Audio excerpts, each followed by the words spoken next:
Opening 90 to 120 words. The mop hit the floor with a wet slap. Laughter bounced off the concrete walls of the Naval Combat Training Center in San Diego.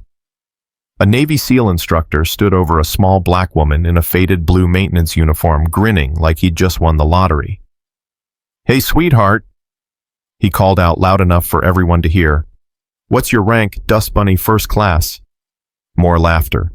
Phones came out. Someone whispered, "This is going to be good." The woman didn't look up. She just kept mopping, slow and steady, like she'd done this 1,000 times before. But Master Chief Rodriguez, standing in the corner, with 25 years of combat under his belt, saw something nobody else did: her posture. Spine straight, eyes tracking movement, breathing controlled. That wasn't a janitor's stance. That was an operator's. Before we go any further, hit that subscribe button and stay with me until the very end of this story. Drop a comment with the city you're watching from so I can see how far this story travels. Trust me, you don't want to miss what happens next. Sarah Chen had been invisible for 43 days. 43 days of mopping floors, emptying trash cans, and scrubbing toilets while men in crisp uniforms walked past her like she didn't exist. 43 days of keeping her head down, her mouth shut, and her past buried so deep it might as well have been classified. Which technically it was. The Naval Combat Training Center in San Diego was one of the most elite facilities in the country. SEALs trained here. Special operators refined their skills here. Legends were born here. And Sarah Chen, she cleaned up after them. Nobody knew her name. Nobody cared. To them, she was just another face in a long line of contractors who kept the base running while the real warriors did the real work. That's exactly how she wanted it. Until Instructor Drake decided to make her his entertainment. It started small. Comment here. A joke there. Nothing she hadn't heard before. Sarah had spent 15 years in the military, 12 of them in combat zones, and she'd learned early on that some men saw a woman and thought they had permission to speak without thinking. But Drake, he wasn't just careless. He was cruel. "Yo, cleaning lady," he'd call out during drills, his voice echoing across the training bay. "You miss a spot over here. Come on, hustle up." His buddies would laugh. The younger recruits would glance over, unsure whether to join in or stay quiet. Most stayed quiet. Sarah would just nod, pick up her mop, and move to wherever he pointed. No argument, no eye contact, no reaction. That's what drove him crazy. Drake was used to getting reactions. He was 6'3", 220 pounds of muscle and ego, with a SEAL trident tattooed on his forearm and a chip on his shoulder the size of a Humvee. He'd done 3 tours in Afghanistan, 2 in Iraq, and came back with enough stories to fill a bar every Friday night. He was the kind of guy who needed people to know he was important. And Sarah, she made him feel invisible. "Chief, you seeing this?" Petty Officer Daniels muttered, watching Drake toss a wadded-up paper towel at Sarah's back. Master Chief Rodriguez didn't answer right away. He stood near the equipment lockers, arms crossed, eyes tracking the scene like a sniper calculating wind speed. Rodriguez had been in the Navy since before half these kids were born. He'd served with men who became admirals and men who never made it home. He knew how to read people, not just what they said, but what they didn't say. And Sarah Chen, she wasn't saying a damn thing. But her body language was screaming. The way she moved, efficient, economical, no wasted motion. The way she positioned herself in the room, always near an exit, always with a clear line of sight to the door. The way she held the mop, firm grip, balanced stance like it was a rifle instead of a cleaning tool. Rodriguez had seen that posture before. In Fallujah, in Kandahar, in places where hesitation meant death and awareness meant survival. That wasn't a janitor. That was someone who'd been trained to survive. "Maybe we should say something," Daniels pressed. Rodriguez shook his head. "Not yet." "But Chief," I said, "not yet." Rodriguez's voice was quiet, but it carried weight. "Let it play out." Daniels frowned, but didn't argue. You didn't argue with Rodriguez, not unless you wanted to end up running laps until your legs gave out. But Rodriguez wasn't watching because he wanted entertainment. He was watching because something didn't add up. Sarah Chen had appeared on base 43 days ago with a contractor badge, a background check that came back clean, and a work ethic that put most sailors to shame. She showed up early, stayed late, and never complained. Most contractors were here for the paycheck. They did the bare minimum and clocked out the second their shift ended. Not Sarah. She worked like she had something to prove, or something to forget. Rodriguez had run her name through the system discreetly off the books and came back with nothing. No service record, no criminal history, not even a parking ticket, which meant one of two things: either she was exactly who she appeared to be, or someone had scrubbed her record so clean it squeaked. Rodriguez was betting on the second option. The breaking point came on a Tuesday. The training bay was packed 20 recruits running close quarters combat drills, 4 instructors rotating through stations, and enough testosterone in the air to choke a horse. Sarah was in the corner cleaning up after the morning session, sweeping shell casings, wiping down tables, staying out of the way. Drake was in the middle of a demonstration showing a group of recruits how to clear a room under fire. He was in his element, loud, confident, playing to the crowd. "Speed and aggression," he barked, kicking open a practice door. "You hesitate, you die. You think you die. You move, you survive. Got it." "Yes, instructor," the recruits shouted in unison. Drake grinned. "Good. Now," he stopped mid-sentence, his eyes landing on Sarah. She was standing near the equipment table holding a disassembled M4 rifle. Someone had left it there after a malfunction drill, and she'd been cleaning around it. But now she was staring at it, just staring. Her fingers hovered over the pieces, upper receiver, lower receiver, bolt carrier group, like she was seeing an old friend. Drake's grin widened. "Hey, sweetheart," he called out, his voice dripping with condescension. "You know what that is?" Sarah blinked, pulled back to reality. She set the cloth down. "Yes." "Yeah, what's it called?" "M4 carbine. Gas-operated, magazine-fed. Standard issue." Drake's grin faltered, just for a second. But he recovered fast. "Well, look at that. Cleaning lady knows her guns." He turned to the recruits. "You hear that, boys? Maybe we should hire her as an instructor." Laughter rippled through the room. Sarah didn't laugh. She didn't even smile. She just stood there, hands at her sides, posture perfect. Drake walked over, slow and deliberate. He picked up the disassembled rifle and held it out. "Tell you what," he said. "You put this together faster than I can, I'll buy you dinner." More laughter. "Drake, come on, man," Daniels muttered. "Leave her alone." Drake ignored him. "What do you say, sweetheart? You up for it?" Sarah looked at the rifle, then at Drake, then at the 20 pairs of eyes watching her. For 43 days she'd been invisible. For 43 days, she'd kept her head down and her past buried. But something in Drake's voice, something in the way he stood there smug and superior, like he owned the world and she was just renting space in it, made a decision for her. "Okay," she said quietly. Drake blinked. "What?" "I said, okay." The room went silent. Drake stared at her for a long moment like he was trying to figure out if she was serious. Then he laughed, a short, sharp bark of disbelief. "You're kidding." "No." "You really think you can?" "Yes." Drake's smile faded. He glanced at the recruits, then back at Sarah. "Fine. You're on." He set the rifle parts on the table. "Standard field strip. 60 seconds. You ready?" Sarah stepped forward. "Ready." Rodriguez straightened. Daniels leaned in. Even the recruits stopped fidgeting. "On your mark," Drake said, pulling out his phone. "Get set. Go." Sarah's hands moved. Not fast, not frantic, just smooth, practiced, automatic. Upper receiver, lower receiver, bolt carrier group, charging handle, buffer spring, click, slide, lock. The rifle came together like it had never been apart. Drake stared at his phone. 47 seconds. Silence. "Do it again," Drake said, his voice tight. Sarah didn't argue. She disassembled the rifle, set the parts down, and waited. "Go." This time, she didn't look at the pieces. She just moved. muscle memory taking over. Her hands knew where everything went before her brain caught up. Click, slide, lock. 39 seconds. The silence was deafening. Drake's face went red. Who the hell are you? Sarah looked at him, really looked at him. And for the first time in 43 days, she let him see her.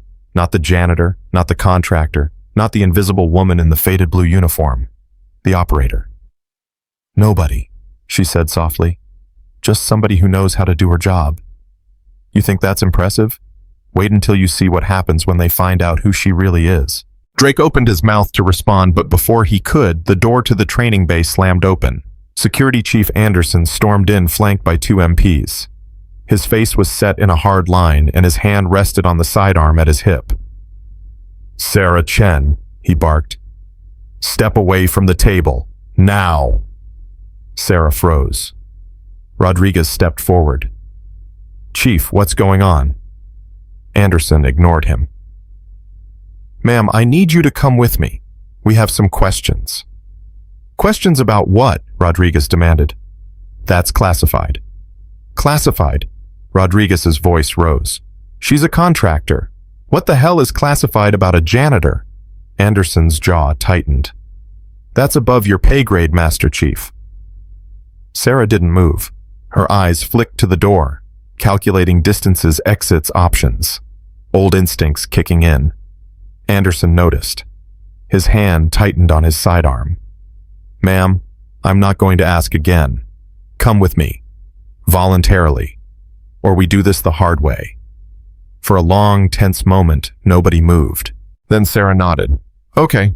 She stepped away from the table, hands visible, posture non-threatening.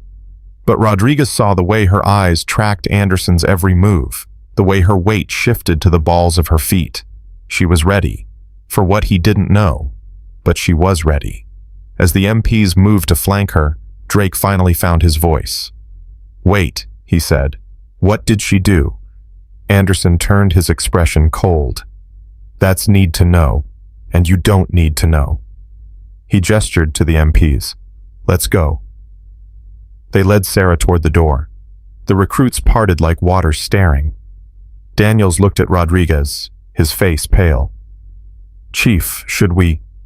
Stay here, Rodriguez said.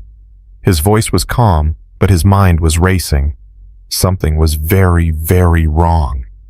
They took Sarah to a small interrogation room on the far side of the base.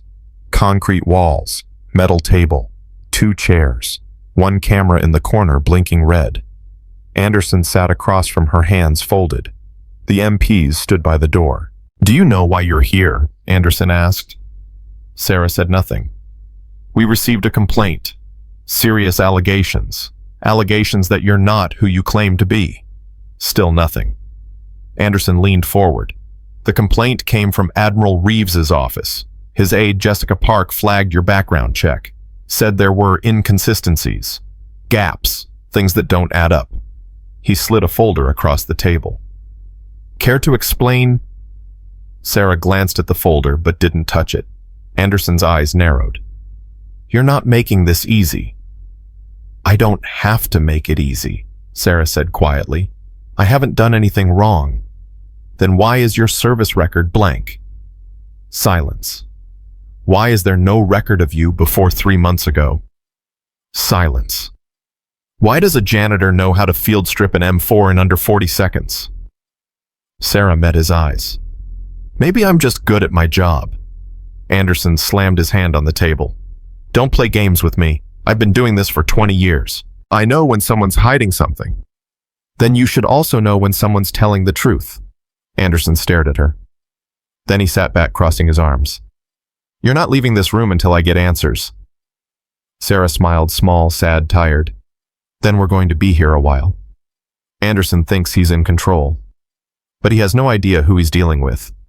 And when the truth comes out, the entire base is about to be silenced. Back in the training bay, Rodriguez was on the phone. I need a favor, he said, his voice low. Run a name for me. Off the books. Deep search. The voice on the other end hesitated. Rodriguez, you know, I can't. I wouldn't ask if it wasn't important. A long pause. What's the name, sir? Sarah Chen. Contractor. Naval Combat Training Center, San Diego. Give me an hour. Rodriguez hung up and turned to Daniels. Get the recruits out of here. Cancel the afternoon drills. Chief, what's going on? I don't know yet, but something's not right. Daniels hesitated. You think she's dangerous? Rodriguez thought about the way Sarah moved, the way she'd assembled that rifle, the way she'd looked at Anderson like she was calculating how fast she could disarm him. No, Rodriguez said slowly. I think she's the opposite of dangerous. What's the opposite of dangerous? Rodriguez didn't answer. He just walked toward the door, his mind churning. Who the hell are you? Sarah Chen. An hour later, Rodriguez's phone buzzed. He stepped outside away from the noise of the training bay and answered. Talk to me. The voice on the other end was quiet, too quiet. Rodriguez, where did you get this name? Why? What did you find? A pause. Nothing. What do you mean nothing? I mean nothing. No service record, no employment history, no tax returns, no social media, no nothing. It's like she didn't exist before 3 months ago. Rodriguez's stomach tightened. That's impossible. I know, so I dug deeper. Pulled some strings. Called in a few favors. Another pause. Rodriguez, this is above my clearance. Way above. What are you saying? I'm saying the only reason a record is this clean is if someone with serious juice scrubbed it. And the only people who can do that are Black Ops. Rodriguez finished. Or witness protection. Or both. Rodriguez closed his eyes. Damn it. Thanks, he said. I owe you. Rodriguez, be careful. If she's who I think she is, there are people who don't want her found. The line went dead. Rodriguez stood there for a long moment staring at the concrete beneath his feet. Then he turned and headed toward the security office. I'm sorry, Sarah, but I need to know the truth. Rodriguez is about to make a choice that will change everything. And when he does, there's no going back. The interrogation room was cold. Sarah sat perfectly still, her hands resting on the table, her breathing slow and even. She'd been in worse situations, much worse. This was just another test. Anderson had been pacing for the last 10 minutes, throwing questions at her like grenades. Where are you from? What's your real name? Who sent you? Sarah answered some, ignored others, let the silence do the work. She knew how this game was played. She'd played it before, in rooms a lot less comfortable than this one. Finally, Anderson stopped pacing.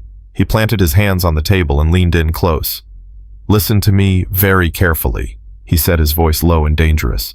I don't know who you are or what you're doing here, but I will find out. And when I do, if you've done anything to compromise the security of this base, I will personally make sure you spend the rest of your life in a cell so deep they'll forget you exist. Sarah looked up at him. Her expression didn't change. Are we clear? Anderson demanded. Before Sarah could answer, the door opened. Captain Hawthorne walked in. Anderson straightened immediately. Sir, I didn't... Outside, Hawthorne said. His voice was calm, but there was steel underneath. Now. Anderson hesitated, then nodded. He shot Sarah one last look before following Hawthorne into the hallway. The door closed behind them. In the hallway, Hawthorne turned to Anderson, his face unreadable. What the hell do you think you're doing? Anderson blinked. Sir, I received a complaint from Admiral Reeves' office. I know about the complaint. Then you know she's a security risk. I know, Hawthorne said slowly, that you just detained a decorated combat veteran without cause. Anderson froze. What? Hawthorne pulled a file from under his arm and handed it to him. Read. Anderson opened the file. His eyes scanned the first page, then the second, then the third. His face went pale. This can't be right, he whispered. It's right. But read the rest. Anderson flipped through the pages. His hands started to shake. Commander Sarah Chen, SEAL Team 3, Task Force Phoenix, Navy Cross, 3 Bronze Stars with Valor, Silver Star, Purple Heart. Sweet Jesus, Anderson breathed. Hawthorne took the file back. Now do you understand? Anderson looked at the door to the interrogation room, then back at Hawthorne. Why didn't she say anything? Because she didn't have to. Hawthorne opened the door and stepped inside. Sarah looked up, her expression neutral. Hawthorne stood at attention and saluted. "Commander Chen," he said, "I apologize for the misunderstanding." Sarah didn't move, didn't speak. Hawthorne lowered his salute. "Ma'am, I know you've been through hell, and I know you're here because you need time. But I need you to understand what just happened that can't happen again." Sarah's jaw tightened. "I didn't ask for this." "I know, but you're still a SEAL. And whether you're in uniform or not, people need to know who you are." "People don't need to know anything," Sarah said, her voice hard. "I came here to be nobody. To disappear. To—" She stopped, her throat closing. Hawthorne's expression softened. "To heal." Sarah looked away. Hawthorne pulled out a chair and sat down. "I read your file, all of it. I know about Kandahar. I know about Lieutenant Chen." Sarah's hands curled into fists. "I know what you've lost," Hawthorne continued gently. "And I know why you're here. But running won't bring him back, and hiding won't make the pain go away." Sarah's voice was barely a whisper. "It's all I have left." Hawthorne was quiet for a long moment. Then he stood. "Tomorrow morning, 800 hours, I'm holding a base-wide formation. You don't have to be there. But if you are, I'm telling them who you are. All of it." Sarah's head snapped up. "Sir, please. It's not a punishment, Commander. It's a reckoning. For them. And maybe for you too." He walked to the door, then paused. "You've spent 43 days being invisible. Tomorrow, I'm giving you a choice. Stay invisible, or step back into the light." He left. Sarah sat alone in the cold room, her hands trembling, her chest tight. For the first time in 43 days, she let herself cry. Tomorrow the base will learn the truth, and when they do, everything changes. But the question is, can Sarah face the woman she used to be, or will the weight of her past crush her before she gets the chance? That night, Rodriguez sat in his quarters, staring at the file Hawthorne had shared with him. Commander Sarah Chen. He'd seen a lot in his career. A lot of heroes. A lot of warriors. But this was something else. Task Force Phoenix had been a ghost unit so classified that most people didn't even know it existed. They operated in the darkest corners of the war, doing the missions nobody else could do. And Sarah Chen had led them. The file detailed operation after operation. Hostage rescues. High-value target captures. Impossible odds. And every single time she'd brought her people home. Until Kandahar. Rodriguez read the after-action report 3 times, his stomach twisting with each pass. Lieutenant Marcus Chen, KIA, IED strike. Sarah Chen present. Sustained major injuries, evacuated under fire. Marcus Chen had been her husband. They'd been on the same team, the same mission, and she'd watched him die. Rodriguez closed the file and rubbed his face. No wonder she's hiding. He thought about Drake's smug grin, the way he'd tossed that rifle at her like it was a toy. If he only knew.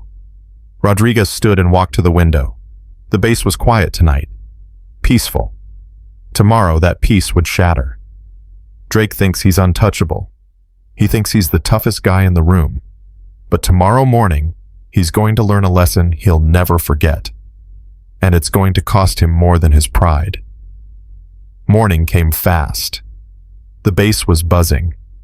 Word had spread something big was happening, a formation, all personnel. All, no exceptions. Drake stood with the other instructors, arms crossed, annoyed. "This better be quick. I've got drills to run." Daniels glanced at him. "You hear what this is about?" "No idea. Probably some safety briefing or HR nonsense." Rodriguez stood a few feet away, silent. He hadn't slept. His mind kept replaying the file, the missions, the sacrifices. At 0800 hours exactly, Captain Hawthorne stepped onto the platform. The base fell silent. At ease, Hawthorne said. Everyone relaxed slightly. Hawthorne scanned the crowd. 43 days ago, someone joined this base as a contractor. Most of you didn't notice. Those who did probably didn't care. She cleaned your floors, emptied your trash, stayed out of your way. Drake frowned. What is this about yesterday? Hawthorne continued. That woman was detained, accused of being a security risk, interrogated, treated like a criminal. Murmurs rippled through the crowd. And today, I'm here to tell you who she really is. Hawthorne gestured to the side. Sarah Chen stepped into view. She wasn't wearing the faded blue uniform anymore. She was in full dress blues. Ribbons lined her chest, so many that they caught the morning light like stars. Drake's mouth fell open. This, Hawthorne said, his voice ringing across the base, is Commander Sarah Chen, SEAL Team 3, leader of Task Force Phoenix, recipient of the Navy Cross, 3 bronze stars with Valor Silver Star and Purple Heart. Silence. Absolute crushing silence. Hawthorne turned to Sarah. Commander, would you like to say anything? Sarah stepped forward. Her voice was quiet, but it carried. For 43 days, I've been invisible. I chose that. I needed that. She paused. But yesterday, someone decided I didn't have the right to choose. Someone decided that because I looked a certain way or acted a certain way, I must be a threat. Her eyes found Drake. He couldn't look away. I don't blame you, Sarah said. You didn't know.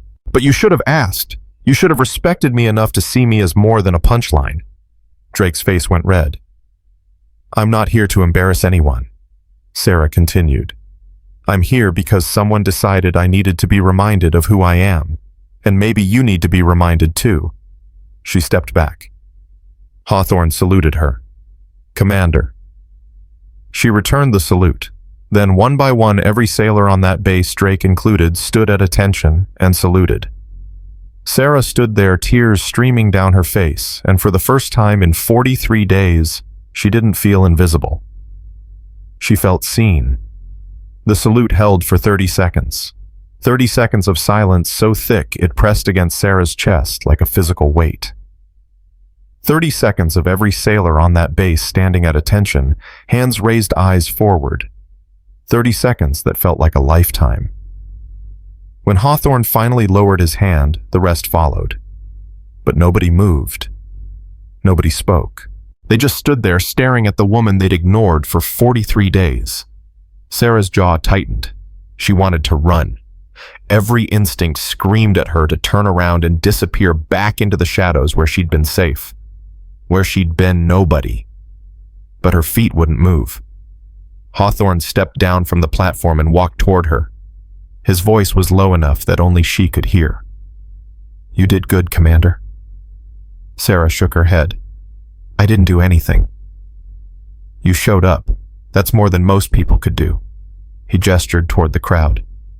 They need a minute to process this. Give them that. Then we'll talk about what comes next. There is no next. Sarah said, her voice tight. I'm not staying. Hawthorne's expression didn't change. We'll see. He walked away, leaving Sarah standing alone in front of hundreds of eyes. She thought the hard part was over. She was wrong. Because in 60 seconds, someone in that crowd is going to do something that changes everything. Drake stood frozen, his mind racing. Commander, SEAL Team 3, Task Force Phoenix. The words kept looping in his head like a broken record. He'd served with SEALs before, trained alongside them, respected the hell out of them, and he'd just spent 2 weeks mocking one. His stomach twisted. Daniels elbowed him. Dude, you okay? Drake didn't answer.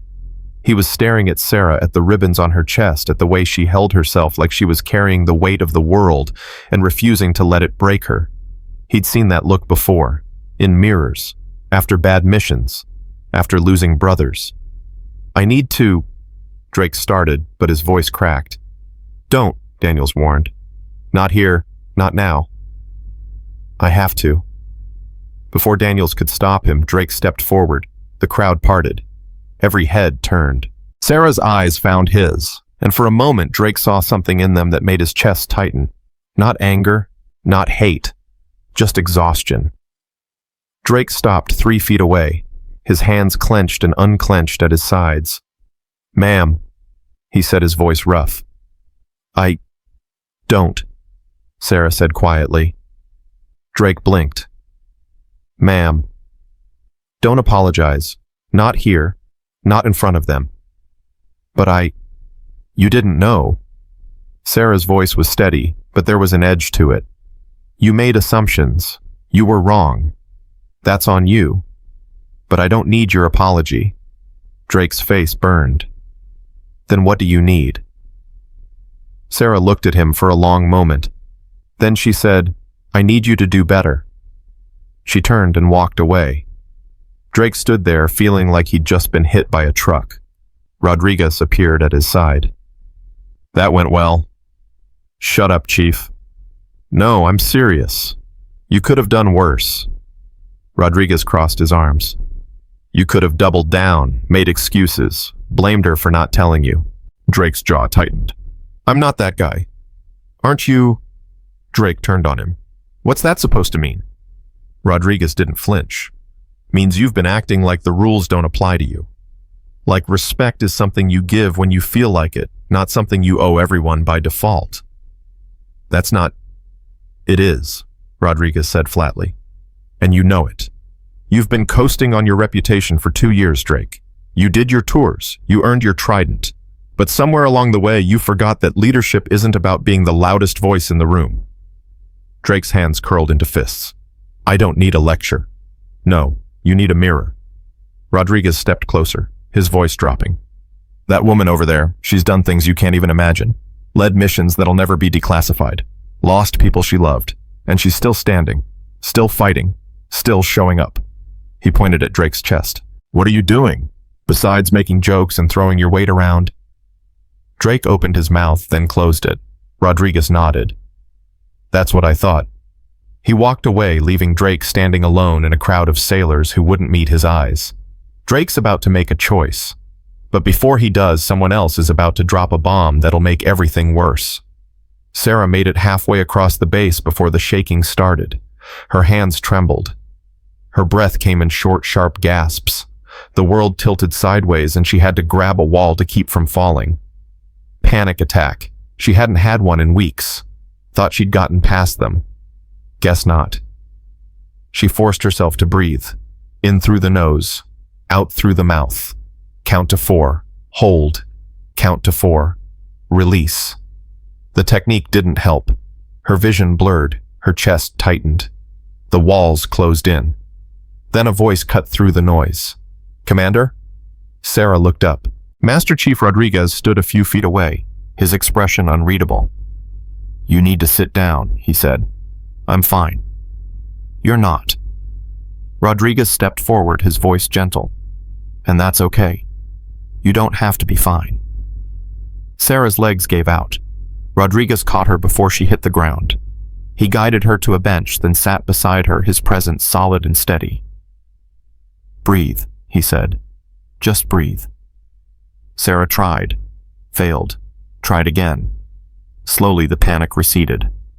Rodriguez didn't say anything. He just sat there waiting. Finally Sarah spoke. "How did you know?" "Know what?" "Who I was, before Hawthorne told everyone." Rodriguez was quiet for a moment. "I didn't. Not for sure. But I suspected." "Why?" "Because you move like an operator. Think like an operator. And when Drake handed you that rifle, you didn't hesitate. You just did what needed to be done." He glanced at her. "That's not something you can fake." Sarah let out a shaky laugh. "I thought I was hiding." "You were. But some things can't be hidden. Not completely." They sat in silence for a while. Then Rodriguez said, "For what it's worth, I'm sorry." Sarah frowned. "For what?" "For not stepping in sooner, with Drake. I saw what was happening and I didn't stop it." "You didn't know." "I knew enough." Rodriguez's voice was hard. "I knew he was out of line. I knew you weren't just some contractor. and I let it happen because I wanted to see how you'd handle it." Sarah stared at him. "You were testing me." "Yeah, and that was wrong." Rodriguez met her eyes. "You shouldn't have had to prove yourself. Not to me, not to anyone. You'd already done that 100 times over." Sarah didn't know what to say to that. Rodriguez stood. "Captain Hawthorne wants to see you when you're ready." He started to walk away, then paused. "Commander, for what it's worth, I'm glad you're here. This base needs someone like you." Sarah watched him go, her chest tight. Rodriguez thinks Sarah's the hero this base needs, but he doesn't know what's coming. And when he finds out, he's going to wish she'd stayed invisible. Hawthorne's office was on the 3rd floor of the administrative building. Sarah had walked past it a dozen times while cleaning, never once imagining she'd be inside. Now standing in front of his desk, she felt like a stranger in her own skin. Hawthorne gestured to a chair. "Sit." Sarah sat. Hawthorne leaned back, studying her. "How are you holding up?" "I'm fine." "That's a lie, but I'll let it slide." He pulled a file from his drawer and set it on the desk. "I've been authorized to offer you a position, training instructor, specifically for our female SEAL candidates." Sarah's stomach dropped. "Sir, Before you say no, hear me out." Hawthorne opened the file. "We've got 6 women in the pipeline right now. Smart, strong, determined. But they're struggling. Not because they can't handle the physical demands they can, but because the culture here isn't built for them." He looked up. "You could change that." Sarah shook her head. "I'm not qualified. You're the most qualified person on this base. I can't or won't." Sarah's jaw tightened. "Both." Hawthorne closed the file. "Why?" "Because I'm broken," Sarah said, her voice raw. "I can't sleep. I can't think straight. Half the time I don't even recognize myself anymore. And you want me to train people to lead them. I can't do that." "Why not?" "Because the last time I led someone, he died." The words hung in the air. Hawthorne's expression softened. "Lieutenant Chen." Sarah looked away. "I can't do it again.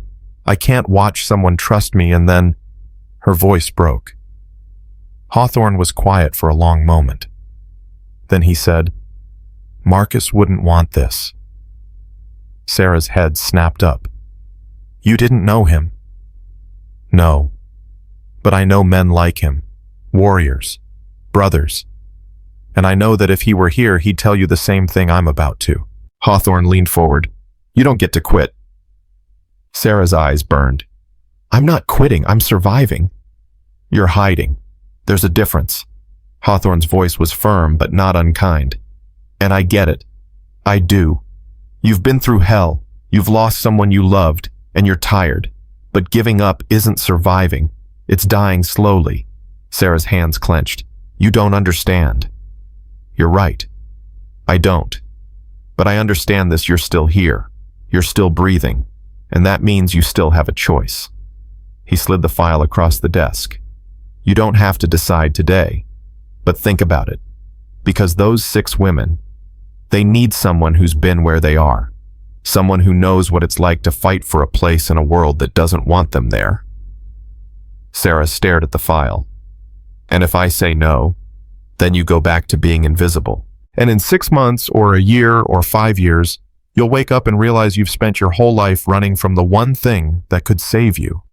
What's that purpose?" Sarah's standing at a crossroads. But before she can decide which path to take, someone's about to walk through that door and change everything. The door opened. Jessica Park stepped in. Sarah recognized her immediately.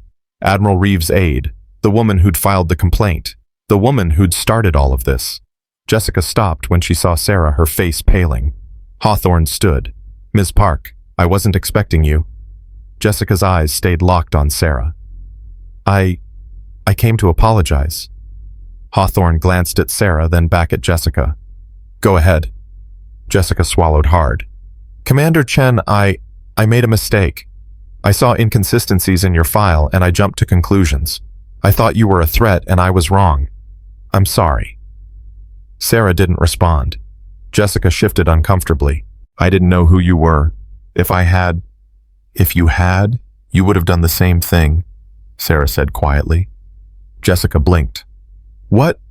You saw a black woman in a janitor's uniform and you decided I didn't belong, that I must be up to something, because in your world, people like me don't get to be invisible without a reason. Jessica's face flushed. That's not... It is. Sarah stood, her voice steady. And you know what, I don't blame you, because you're not the first person to look at me and see a threat instead of a person, and you won't be the last. Jessica's eyes filled with tears. I'm so sorry. Sarah walked toward the door, then paused. Your apology doesn't change what you did, but it's a start. She left. Jessica stood there, shaking. Hawthorne sighed. Ms. Park, I suggest you think very carefully about how you see people from now on, because the next time you make a judgment call like that, it might not end with an apology. Jessica nodded and hurried out. Hawthorne sat back down, rubbing his face. Jessica thought her apology would fix things, but Sarah knows better. Because some wounds don't heal with words, and some battles, they're just beginning. That night, Sarah sat alone in her quarters, staring at the file Hawthorne had given her. Training instructor. The words felt foreign, like a language she used to speak but had forgotten. She opened the file. 6 names, 6 photos, 6 young women who wanted what she'd had a chance to prove themselves. Her eyes lingered on one photo. A black woman, early 20s, fierce determination in her eyes. Lieutenant Kira Lawson. Sarah read her file. Top of her class at Annapolis. Ran a 6-minute mile. Could do 70 push-ups without stopping. But she'd failed her first Hell Week. Not because she wasn't strong enough. Because the instructors had decided she didn't have the right mindset. Sarah's jaw tightened. She knew what that meant. She'd heard it before. Seen it happen to others. The right mindset, the right temperament, the right fit. All code for you don't belong. Sarah closed the file and set it on the table. Then she picked up her phone and dialed. Hawthorne answered on the second ring. Commander. I'll do it, Sarah said, but on one condition. Name it. I run the program my way. No interference, no micromanaging. If I'm going to train them, I need to know I can do it right. Hawthorne was quiet for a moment. Done. Sarah exhaled. When do I start? Monday. That's 3 days. You need more time. Sarah thought about the panic attack, the shaking hands, the nights she couldn't sleep. No, she said. 3 days is fine. She hung up and stared at the file again. Kira Lawson stared back. Sarah whispered, I hope I don't let you down. Sarah's made her choice, but choices have consequences. And in 72 hours, she's going to face a room full of women who don't trust her, don't know her, and sure as hell don't think she can save them. Can she prove them wrong? Or will she collapse under the weight of her own ghosts? Drake didn't sleep that night. He sat on the edge of his bunk staring at the trident tattoo on his forearm. He'd gotten it the day he graduated Buds. Thought it made him invincible. Now it just felt heavy. Daniels walked in, saw him sitting there and sighed. You still beating yourself up? Yeah. Good. You should be. Drake glanced up. Thanks, man. Real helpful. Daniels sat down across from him. Look, you screwed up. Big time. But sitting here feeling sorry for yourself isn't going to fix it. Then what will? I don't know. Maybe actually learning from it. Drake rubbed his face. I don't even know where to start. Start by not being an asshole. Daniels leaned forward. You've been coasting, dude. Acting like the world owes you something because you did a few tours. But you know what? So did she. And she didn't act like that. Drake's chest tightened. I know. Do you... Because from where I'm sitting, you still think this is about you. About your ego. About your reputation. Daniel's voice hardened. But it's not. It's about her. About what she went through. About the fact that she came here to heal, and you turned her into a punchline. Drake's hands clenched. I didn't know. That's not an excuse. You should have treated her with respect regardless. That's the baseline, not the exception. Drake didn't argue, because Daniels was right. So what do I do? Drake asked quietly. You apologize. For real this time. Not in front of everyone. Not to make yourself feel better. But because you actually mean it. Daniel stood. And then you do better. Every day. Until you become the kind of man who wouldn't have made that mistake in the first place.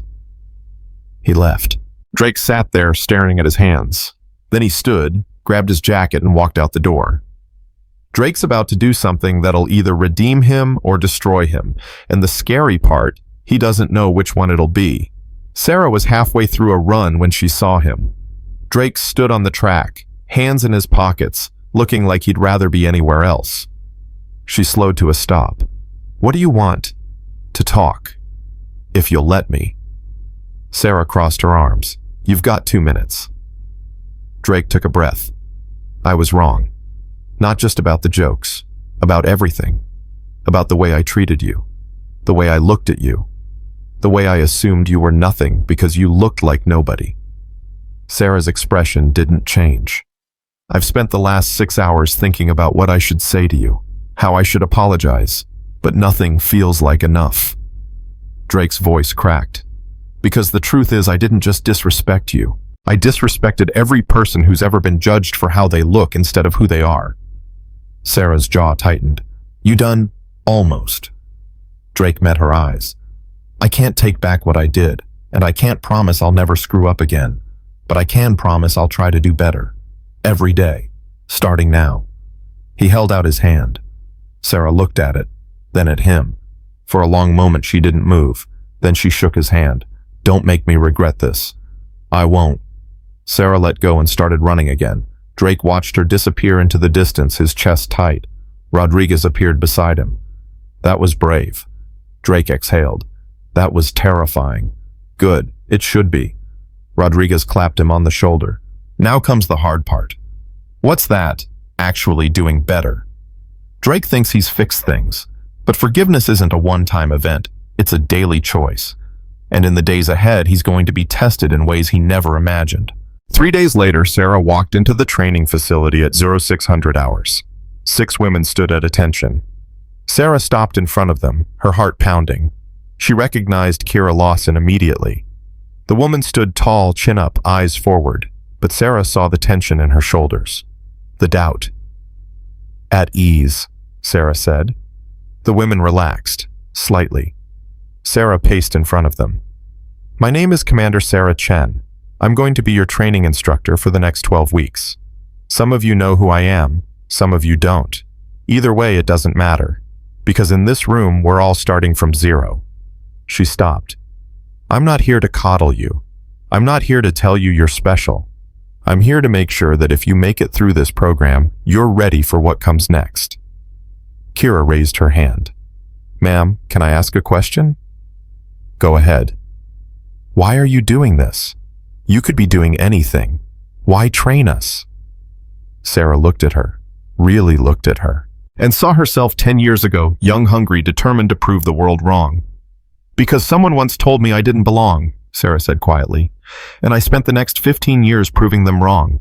I'm here to make sure you don't have to do it alone. Kira's eyes shone. Sarah turned to the rest of the group. This won't be easy. Some of you will quit. Some of you will fail. But if you stick with it, if you push through the pain and the doubt and the fear, you'll walk out of here stronger than you ever thought possible. She paused. Questions? No one spoke. Good. Let's get to work. Sarah's finally found her purpose, but just when she thinks she's moving forward, the past is about to come crashing back. And when it does, she'll have to make a choice, keep running, or face the one mission she swore she'd never take again. That night, Sarah returned to her quarters exhausted but alive. For the first time in months, she felt like she was doing something that mattered. She opened her laptop to check emails. One message sat at the top. No subject line, no sender name. Just 3 words in the preview. Phoenix. One more time. Sarah's blood ran cold. She clicked the message. A file opened. Satellite images. Coordinates. Tactical maps. And a photo. 17 contractors. Trapped in Kabul province. Taliban closing in. Sarah's hands shook. She scrolled down, found a note. Commander Chen, we know you're retired. We know you've earned your peace. But these people don't have anyone else, and neither do we. The mission launches in 96 hours. Your team is waiting. Will you answer the call? Sarah stared at the screen, her chest tight. 96 hours. 4 days. She closed the laptop and sat in the dark, her mind racing. Marcus's voice echoed in her head. Phoenix doesn't die. We bring them home. Sarah closed her eyes. Then she opened the laptop again and typed one word. Yes. Sarah's finger hovered over the send button for 10 seconds before she pressed it. The laptop screen went dark. Then 3 seconds later, a new message appeared. Confirmation received. Briefing 0400 hours. Building 7. Come alone. Sarah closed the laptop and sat in silence. Her hands weren't shaking anymore. Her breathing was steady. The panic that had consumed her for months was gone, replaced by something she hadn't felt in a long time. Clarity. She stood, walked to her closet and pulled out a duffel bag she hadn't touched since Afghanistan. The zipper stuck. She forced it open. Inside, her gear waited. Tactical vest. Combat boots. A folded American flag with Marcus's name stitched into the corner. Sarah's throat tightened. She picked up the flag, ran her fingers over the stitching, then carefully set it aside. Not yet. Not until she came back. If she came back. Sarah's made her decision, but she hasn't told anyone. Not Hawthorne. Not Rodriguez. Not the 6 women who just started trusting her. And when they find out, everything she's built in the last 72 hours is going to shatter. The next morning, Sarah walked into the training facility at 0600 hours like nothing had changed. Kira and the other 5 women were already there running drills. They stopped when they saw her. Morning, Commander, Kira said, slightly out of breath. Sarah nodded. Morning. Let's get started. They ran through close-quarters combat drills for 2 hours. Sarah corrected stances, adjusted grips, demonstrated techniques with a precision that made the women watch her like she was performing surgery. Because in a way, she was. Every movement mattered. Every detail could mean the difference between life and death. Lieutenant Mara Voss, a 24-year-old from Texas with a sharp tongue and sharper instincts, wiped sweat from her face. Commander, can I ask you something? Go ahead. How do you do it? Stay calm under pressure. Never flinch. Never hesitate. Sarah stopped. The question hung in the air between them. You want the truth? Sarah asked. Yes, ma'am. I don't. Sarah's voice was quiet. I flinch all the time. I hesitate. I second guess. The difference is, I've learned to do it after the mission, not during. Mara frowned. How? Practice. Repetition. And accepting that fear doesn't make you weak. It makes you human. Sarah looked at each of them. The goal isn't to stop being afraid. The goal is to move anyway. Kira stepped forward. Is that what you did in Afghanistan? Sarah's jaw tightened. Yes. Even when Lieutenant Chen? Kira stopped, her face flushing. I'm sorry. I shouldn't have. It's okay. Sarah's voice was steady, but her chest ached. Yes, even then. The room fell silent. Then Sarah clapped her hands. All right, break's over. Let's go again. Sarah's teaching them to survive. But she's not telling them the whole truth. Because in 3 days, she's walking into a mission that might kill her. And these women, they'll have to finish what she started.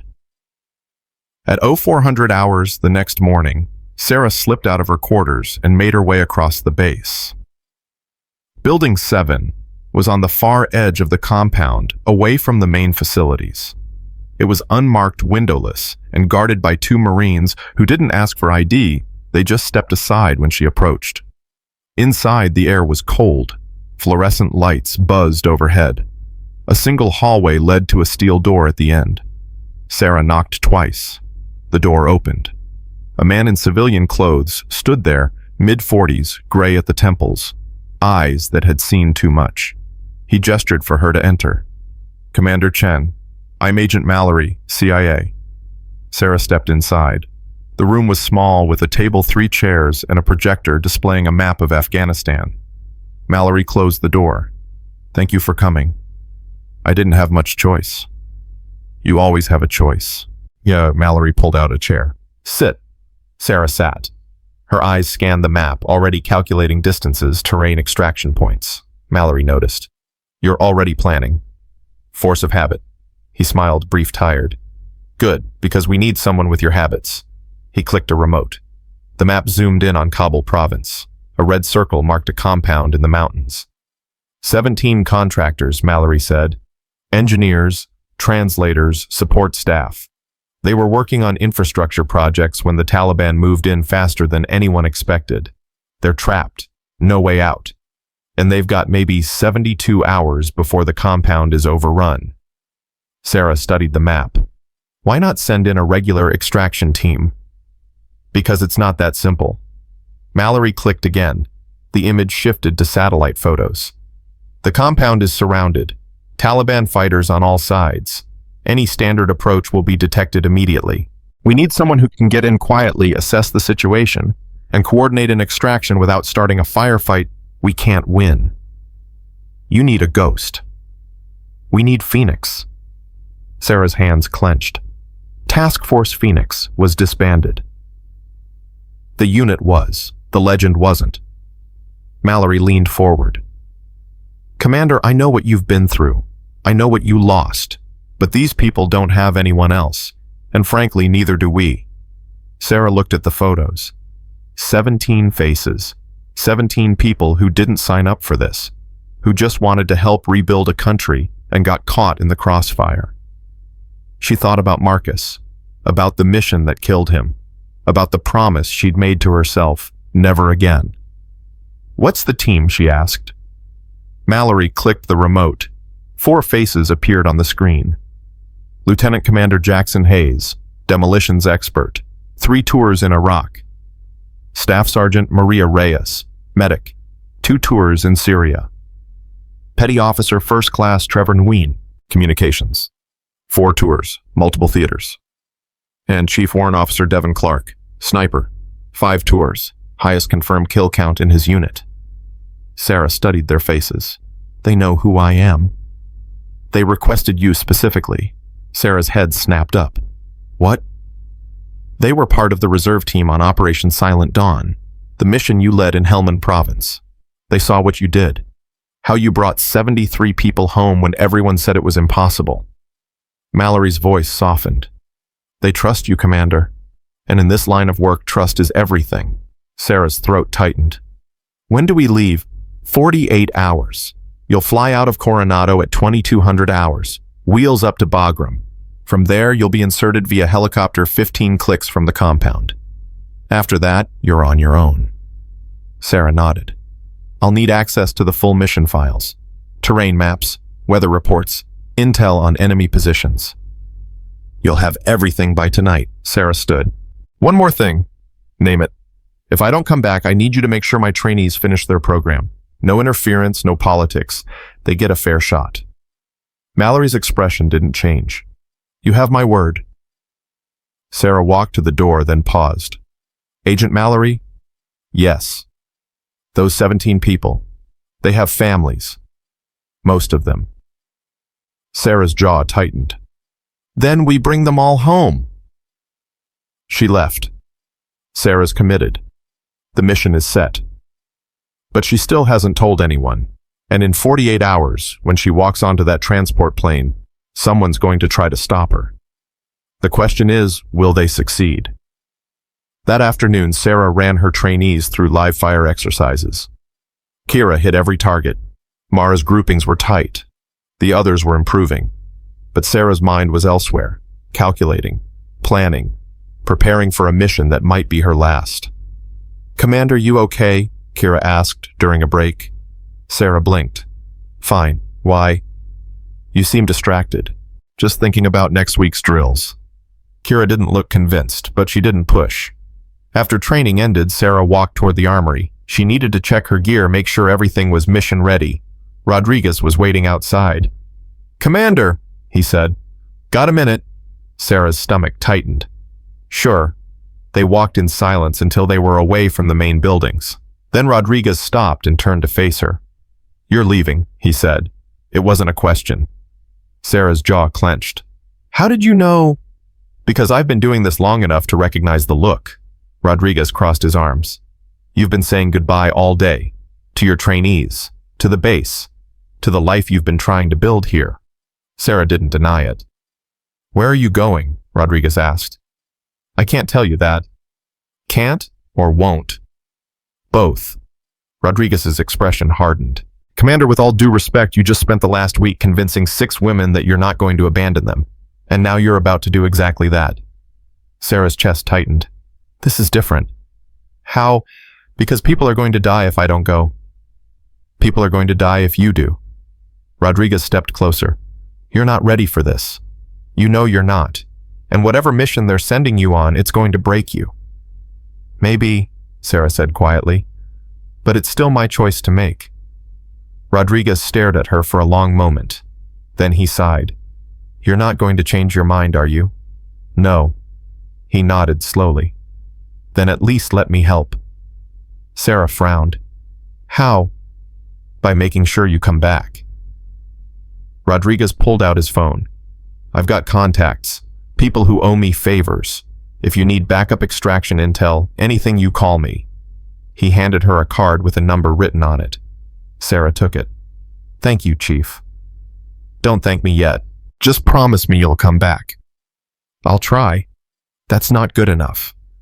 Sarah met his eyes. It's all I've got. Rodriguez looked like he wanted to argue, but he didn't. He just nodded and walked away. Sarah stood there holding the card, her chest tight. Rodriguez knows. And if he knows, it's only a matter of time before everyone else does. But before that happens, Sarah's got one more person to face. And this conversation, it's going to hurt. That night, Sarah went to see Hawthorne. He was in his office working late as usual. He looked up when she knocked. Commander, come in. Sarah closed the door behind her. I need to tell you something. Hawthorne set down his pen. I'm listening. I'm leaving. In 48 hours. There's a mission. Kabul province. 17 contractors trapped. They need extraction. Hawthorne's expression didn't change. And they asked for you. Sarah nodded. Hawthorne leaned back in his chair. Are you asking for my permission or telling me you've already decided? Telling you. I see. Hawthorne was quiet for a moment. And what about your trainees? I'll brief Lieutenant Voss. She's capable. She can take over while I'm gone. While you're gone? Hawthorne repeated. You mean if you come back? Sarah's jaw tightened. I'm coming back. Are you? Hawthorne stood and walked to the window. Commander, I'm not going to order you to stay. You've earned the right to make your own choices, but I need you to be honest with yourself. Are you doing this because those people need you or because you need this? Sarah's chest tightened. Both. Hawthorne turned to face her. Then understand something. If you go on this mission and you don't come back, those 6 women are going to blame themselves. They're going to think they weren't enough, that you left because you didn't believe in them. That's not true. Doesn't matter. That's what they'll think. Hawthorne's voice softened. You've spent the last week teaching them that they matter, that they belong. Don't undo all of that by disappearing. Sarah looked away. I don't have a choice. You do. You just don't want to make it. Sarah's hands clenched. Those people are going to die. So are you if you're not ready. Hawthorne stepped closer. Commander, I know you think you owe this to Marcus, that if you save these people, it'll somehow make up for losing him. But it won't. No mission will ever bring him back. Sarah's eyes burned.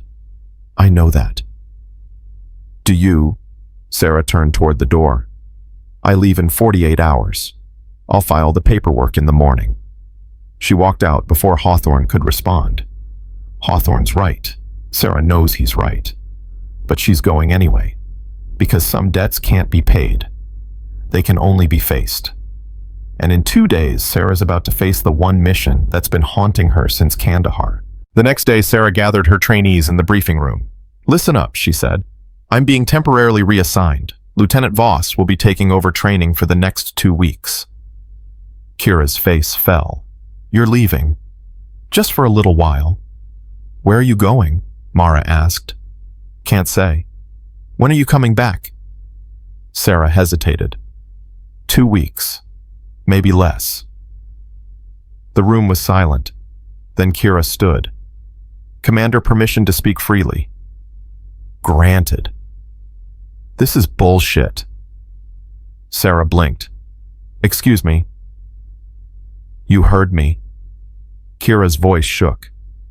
You spent the last week telling us we matter, that we're not alone, that you're going to help us get through this, and now you're leaving. This is temporary. You don't know that. Kira's eyes filled with tears. You're going on a mission. We're not stupid. We know what that means. And you're not even telling us the truth. Sarah's jaw tightened. I'm telling you what I can. That's not good enough. It has to be. And Kira shook her head. You're just like everyone else. You say you care, but when it comes down to it, you leave. The words hit Sarah like a punch to the gut. Lawson, stand down, Mara said. No. Kira's voice broke. I trusted her. We all did. And she's walking away. Sarah stepped forward. Lieutenant, I understand you're upset. You don't understand anything. Kira's hands clenched. My whole life, people have looked at me and decided I wasn't worth their time, that I wasn't strong enough, smart enough, good enough, and you were the first person who made me feel like maybe they were wrong, but I guess they weren't. Sarah's chest ached. Kira, don't. Kira turned and walked out. The door slammed behind her. The remaining 5 women stared at Sarah. Sarah closed her eyes. Dismissed. They filed out in silence. Sarah stood alone in the empty room, her heart pounding. Sarah broke Kira's trust, and maybe, just maybe, she broke her own. But it's too late to turn back now. The mission is set. The clock is ticking, and in 24 hours, Sarah's going to walk into hell with a team she's never met and a past she can't escape. That night, Sarah packed her gear in silence. Tactical vest, night vision goggles, medical kit, sidearm, rifle, everything she needed to survive. Everything except a reason to come back. She picked up Marcus's flag and held it against her chest. I'm sorry, she whispered. I know I promised I'd move on, but I can't. Not yet. Not until I finish what we started. She folded the flag and placed it in her locker. Then she grabbed her duffel bag and walked out into the night. Rodriguez was waiting outside. He didn't say anything. He just handed her a sat phone. My number's programmed in. If things go sideways, you call. Sarah took the phone. Thank you, Chief. Don't thank me. Just come back. Sarah nodded and started walking toward the airfield. Behind her, Rodriguez watched until she disappeared into the darkness. The transport plane is waiting. The team is ready. But Sarah's not, because the mission she's about to face isn't just about rescuing 17 people. It's about facing the ghost she's been running from. And when she does, she'll have to choose let the past destroy her or finally let it go. At 2200 hours, Sarah walked onto the tarmac. A C-130 transport plane sat, waiting, engines humming. 4 figures stood near the ramp. Hayes, Reyes, Nguyen, Clark. They turned when they saw her. Hayes stepped forward. He was tall, broad-shouldered, with a scar running down his left cheek. Commander Chen. Sarah shook his hand. Lieutenant Commander. Just Hayes is fine. We're not big on formality. He gestured to the others. This is Reyes, Nguyen, and Clark. Sarah nodded to each of them. Heard good things. Same, Reyes said. She was shorter than Sarah, with dark eyes and a no-nonsense expression. Operation Silent Dawn is legend in our community. We're honored to work with you. Sarah's throat tightened. Let's hope this one goes better. Clark the sniper stepped forward. He was lean, quiet, with eyes that never stopped moving. We read the mission brief. 17 civilians. Surrounded. Limited time. High-risk extraction. That's the short version, Sarah said. What's the long version? Sarah looked at him. The long version is that we're walking into a kill box with no backup, no air support, and no guarantee we're getting out alive. But those people don't have anyone else, so we do it anyway. Clark smiled, grim, determined. Sounds like a Tuesday. Hayes laughed. All right, team. Load up. We've got a long flight ahead. They grabbed their gear and climbed onto the plane. Sarah was the last one on. She paused at the top of the ramp and looked back at the base. Somewhere in the distance, Kira was probably still awake, still angry, still hurt. Sarah whispered, "I'll make this right, I promise." Then she stepped inside and the ramp closed behind her. The plane is in the air. The mission has begun. But halfway across the world, something's about to go wrong. And when it does, Sarah's going to realize that this mission isn't just about saving lives. It's about survival. And she's running out of time. 6 hours into the flight, Nguyen's radio crackled. He pulled off his headset and looked at Sarah. "Commander, we've got a problem." Sarah's stomach dropped. "What kind of problem?" "Intel update.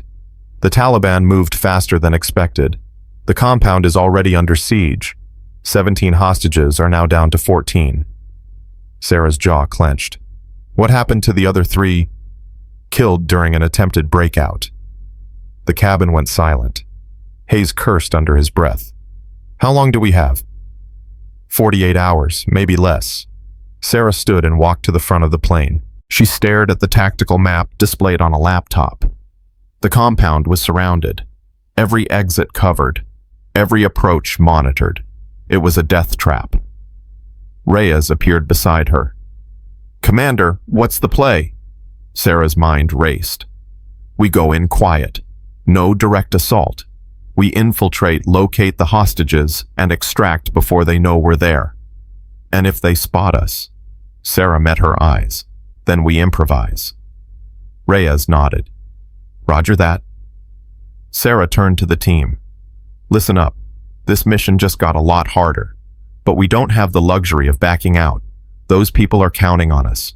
So we do what we do best. We adapt, we survive, and we bring them home." Hayes stood. "You heard the commander. Gear up. We land in 4 hours." The team moved with practiced efficiency, checking weapons, reviewing maps, preparing for the worst. Sarah sat alone, staring at the photo of the hostages. 14 faces. 14 lives. She thought about Kira. About the promise she'd made. About the women she'd left behind. Then she pushed the thoughts away and focused on the mission. Because right now, that's all that mattered. 4 hours until insertion. 14 lives on the line. And Sarah's about to walk into the most dangerous mission of her career. But what she doesn't know is that someone on her team has a secret. And when it comes out, everything she thought she knew about this mission is going to change. The helicopter touched down 15 clicks from the compound at 0200 hours. Sarah and her team jumped out, weapons-ready eyes scanning the darkness. The pilot gave a thumbs up. "Good luck, Commander."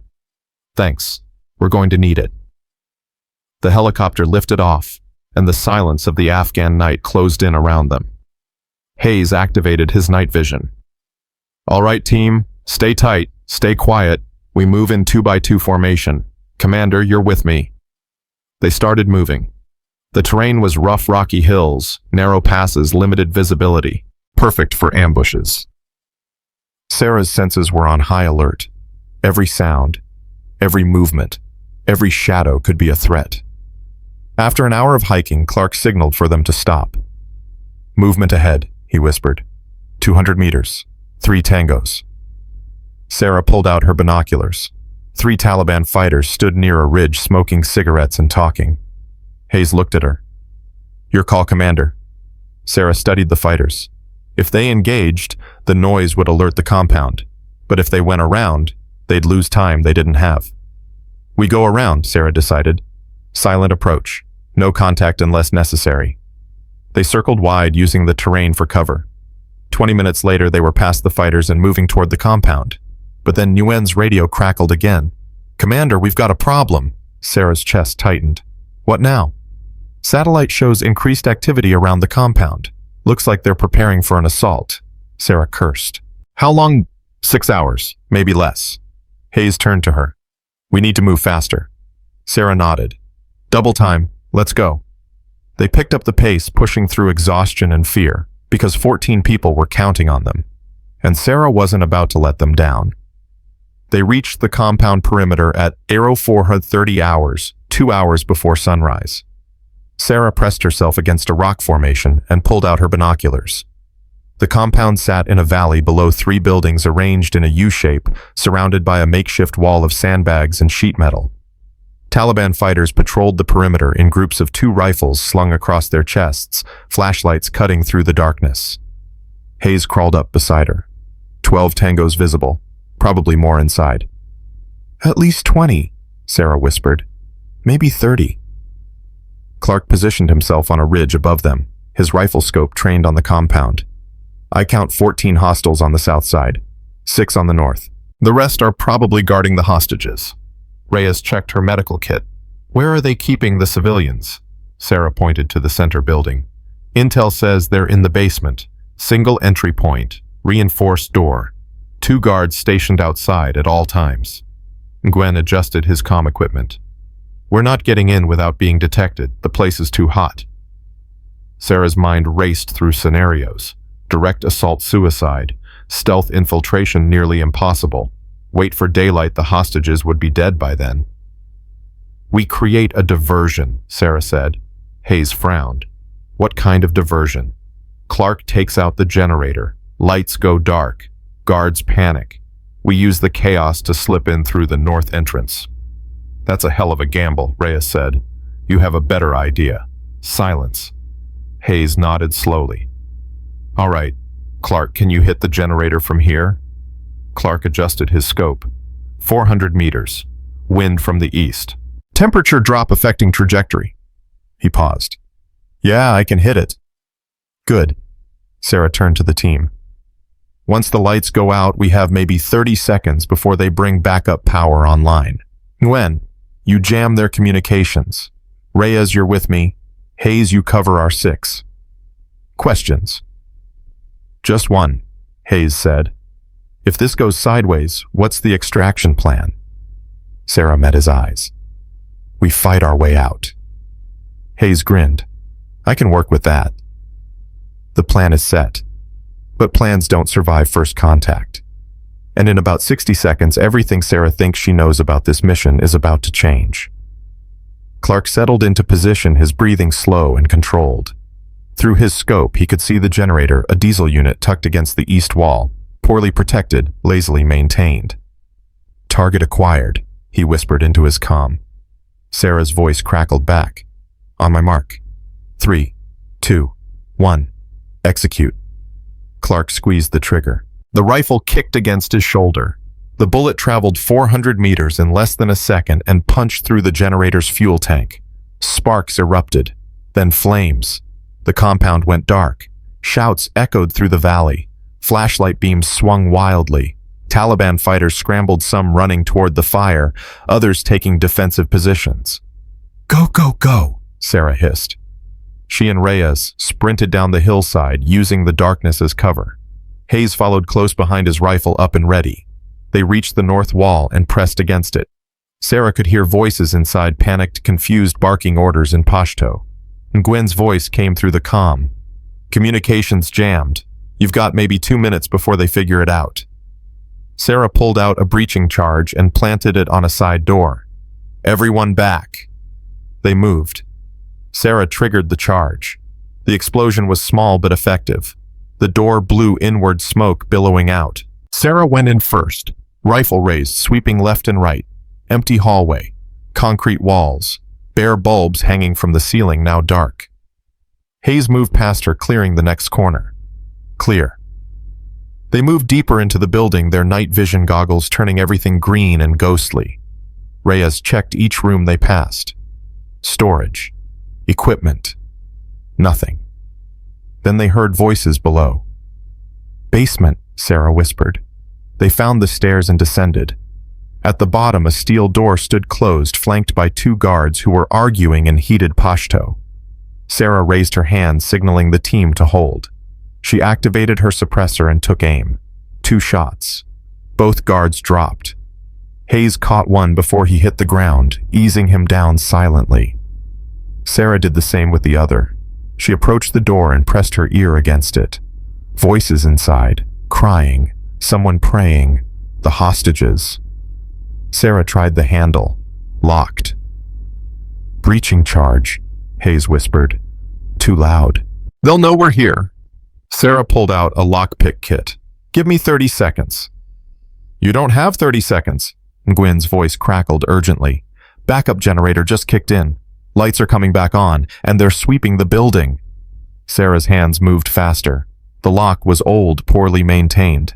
The pins clicked into place one by one. Footsteps echoed above them. Commander Reyes warned. Almost there. More footsteps. Closer now. The lock clicked open. Sarah pushed the door inward. 14 faces stared back at her, terrified, exhausted, some injured. They were huddled in a corner, their hands bound, their clothes torn and dirty. Sarah lowered her rifle. U.S. Navy, we're getting you out of here. For a moment, no one moved. Then a man in his 50s with blood crusted on his forehead started crying.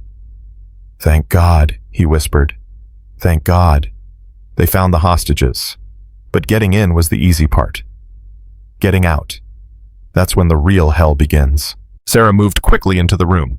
Reyes checked for injuries. Hayes cut their restraints. We move in 60 seconds. Reyes knelt beside a woman with a gash on her arm. This needs stitches, but she can walk. Good enough. Sarah turned to the hostages. Listen carefully. We're leaving. Stay quiet. Stay close. Do exactly what we say. Understood? They nodded, their eyes wide with fear and hope. Hayes finished cutting the last restraint. We're ready, Commander. Sarah activated her comm. And Gwen's status?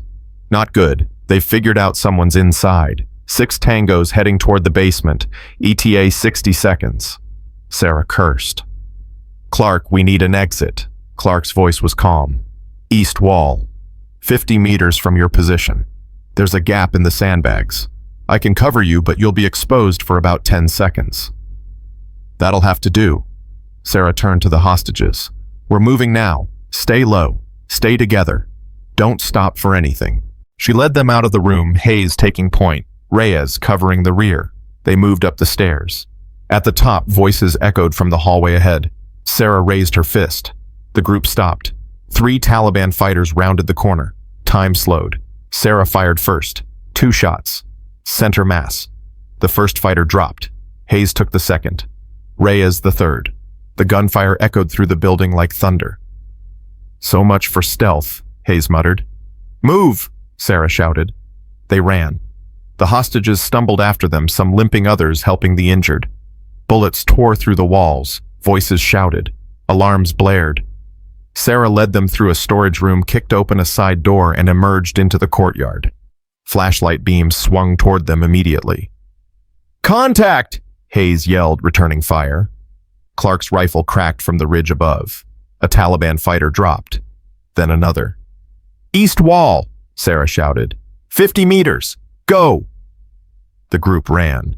Bullets kicked up dirt around their feet. One hostage screamed as a round grazed her shoulder, but she kept moving. Sarah laid down, covering fire, her rifle barking in controlled bursts. Hayes did the same, his movements precise and lethal. They reached the gap in the wall. Through, Sarah shouted. The hostages scrambled through one by one. Reyes went first, pulling them to safety on the other side. Hayes followed. Sarah was last. She fired one more burst, then turned and dove through the gap. A bullet tore through her vest, slamming into her back plate. The impact drove the air from her lungs. She hit the ground hard. Commander, Reyes grabbed her arm and pulled her to cover. Sarah gasped, struggling to breathe. I'm okay. Keep moving. You're hit. I'm okay. Sarah forced herself to her feet. Her back burned, but nothing was broken. The plate had held. They ran into the darkness, Clark's rifle providing overwatch, the compound erupting in chaos behind them. They're out. They're alive. But the Taliban knows they're here now. And in 60 seconds, every fighter in a 10-mile radius is going to be hunting them. The real fight. It just started. They regrouped at the rally point 2 clicks from the compound. Sarah counted heads. 14 hostages, 4 operators. Everyone accounted for. Injuries? Sarah asked, still catching her breath. Reyes was already working. 3 gunshot wounds, non-fatal, 2 broken bones, multiple lacerations. Everyone can walk, but not for long. Hayes checked his ammo. We're down to 40%, maybe less. Gwen's face was grim. And they're mobilizing. I'm picking up chatter on every frequency.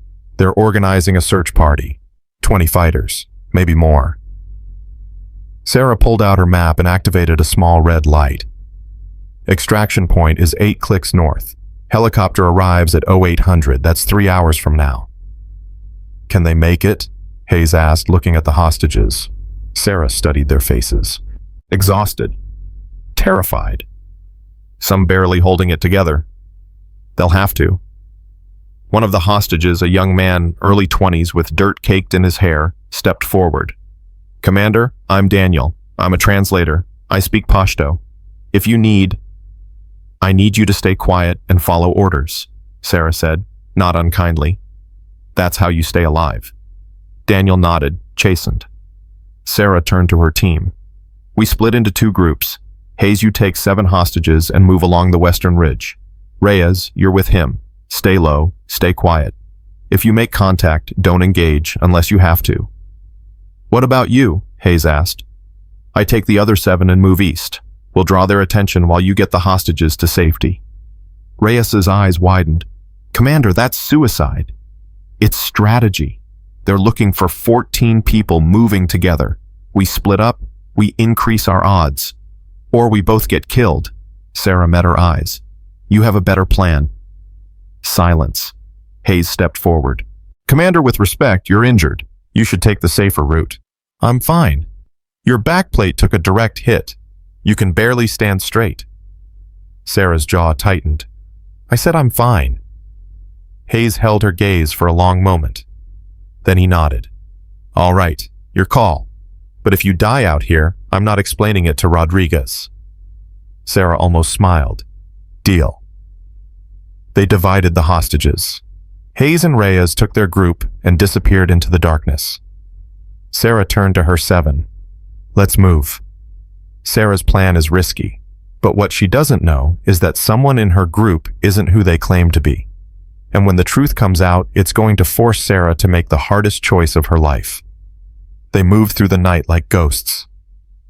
Sarah set a brutal pace, pushing the hostages harder than they thought they could go. Every time someone stumbled, she was there pulling them up, urging them forward. Daniel stayed close to her. Commander, can I ask you something? Now's not the time. When is the time? Sarah glanced at him. What do you want to know? Why'd you come for us? You don't know us. We're just contractors. Nobody important. Sarah's throat tightened. Everyone's important. That's not what I mean. Daniel hesitated. You risked your life for us. Why? Sarah didn't answer right away. She thought about Marcus, about the missions that haunted her, about the promise she'd made to never leave anyone behind. Because someone once did the same for me, she said quietly. Before Daniel could respond, Clark's voice crackled in her ear. Commander, we've got movement, 200 meters south, 5 tangos, heading your direction. Sarah's pulse quickened. Can you take them out? Negative. Too many civilians in the line of fire. Sarah cursed. She turned to her group. Everyone down, now. They dropped, pressing themselves into the rocky terrain. The Taliban fighters passed within 50 meters, their flashlights sweeping back and forth. Sarah held her breath, her finger on her trigger ready to fire if they were spotted. One of the hostages, a woman in her 40s with a bloody bandage on her leg, whimpered softly. Sarah shot her a look. The woman clamped her hand over her mouth, tears streaming down her face. The fighters kept moving. After what felt like an eternity, Clark's voice came back. You're clear. Keep moving. Sarah exhaled.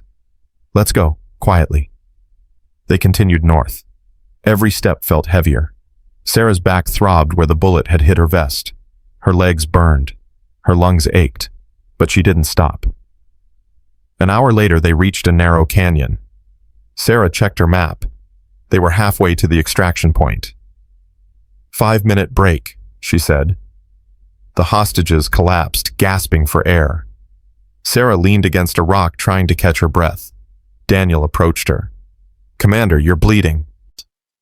Sarah looked down. Blood seeped through her shirt where the impact had torn her skin. It's nothing. Let me help. I said it's nothing. Sarah's voice was sharp. Daniel stepped back, hurt flashing across his face. Sarah closed her eyes. I'm sorry. I didn't mean to. It's okay, you're under a lot of stress. That's not an excuse. Daniel smiled faintly. No, but it's understandable. Sarah looked at him, really looked at him. He was young. Too young to be in a place like this. Too young to have seen what he'd seen. How long were you captive? She asked. 3 days. Felt like 3 years. Did they hurt you? Daniel's smile faded. Some. Not as bad as others. Sarah's jaw tightened. I'm sorry. Don't be. You got us out. That's all that matters. Before Sarah could respond, Nguyen's voice crackled urgently. Commander, we've got a problem. Hayes' group just made contact. 6 tangos. They're pinned down. Sarah's heart stopped. Casualties? Unknown. Comms are spotty, but they need help. Now. Sarah looked at her group, exhausted, injured, barely holding on. Then she looked at the map. Hayes was 3 clicks west. If she went to help, she'd have to leave her group behind.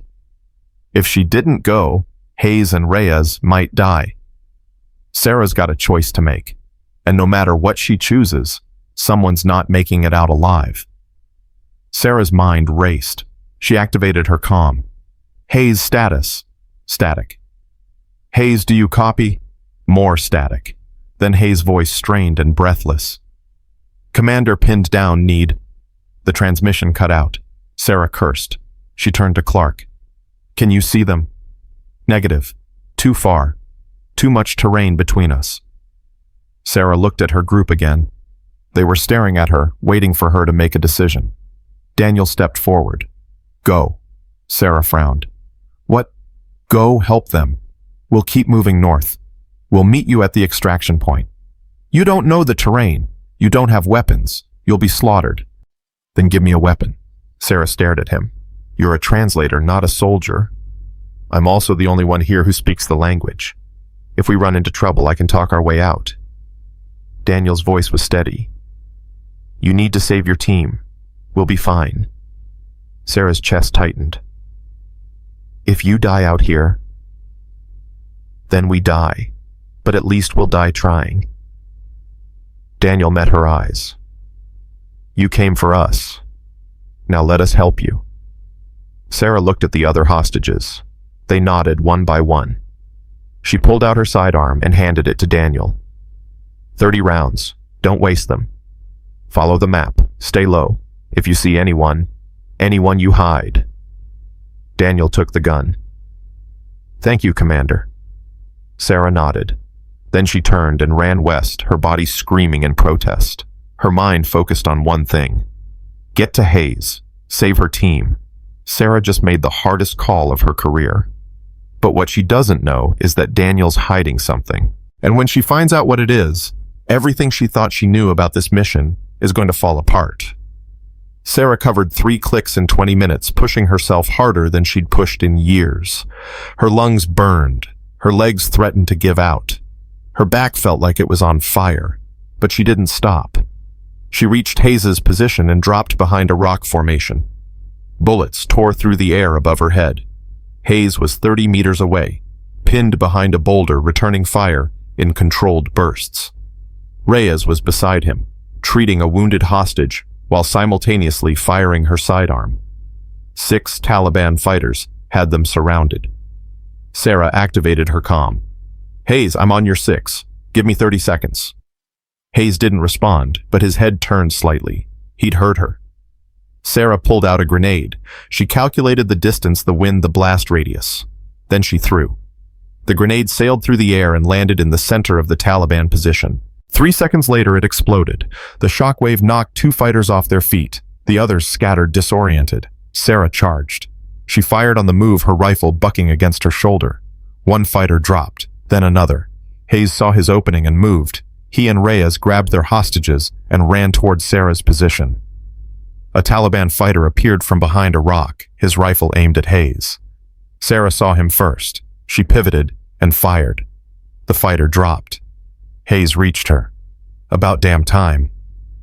You're welcome. Sarah scanned the area. Where are the others? Dead.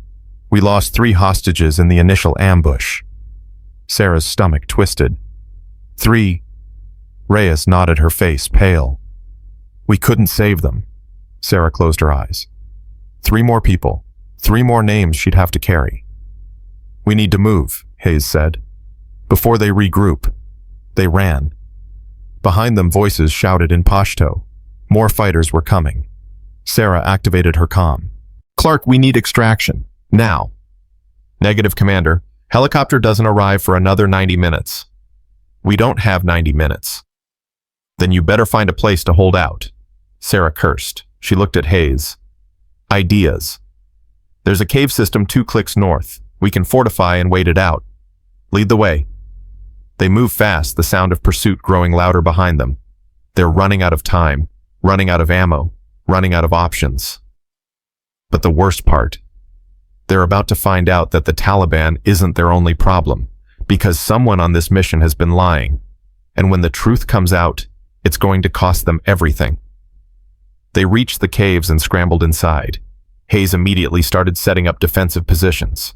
Reyes tended to the wounded. Sarah stood at the cave entrance, her rifle ready, watching the valley below. Flashlight beams swept through the darkness. The Taliban was close. And Gwen set up his equipment. I'm trying to get a signal boost. If I can reach the helicopter, maybe they can come early. How long? Sarah asked. 10 minutes. Maybe less. We don't have 10 minutes. As if to prove her point, gunfire erupted outside. Bullets ricocheted off the cave walls. Hayes returned fire.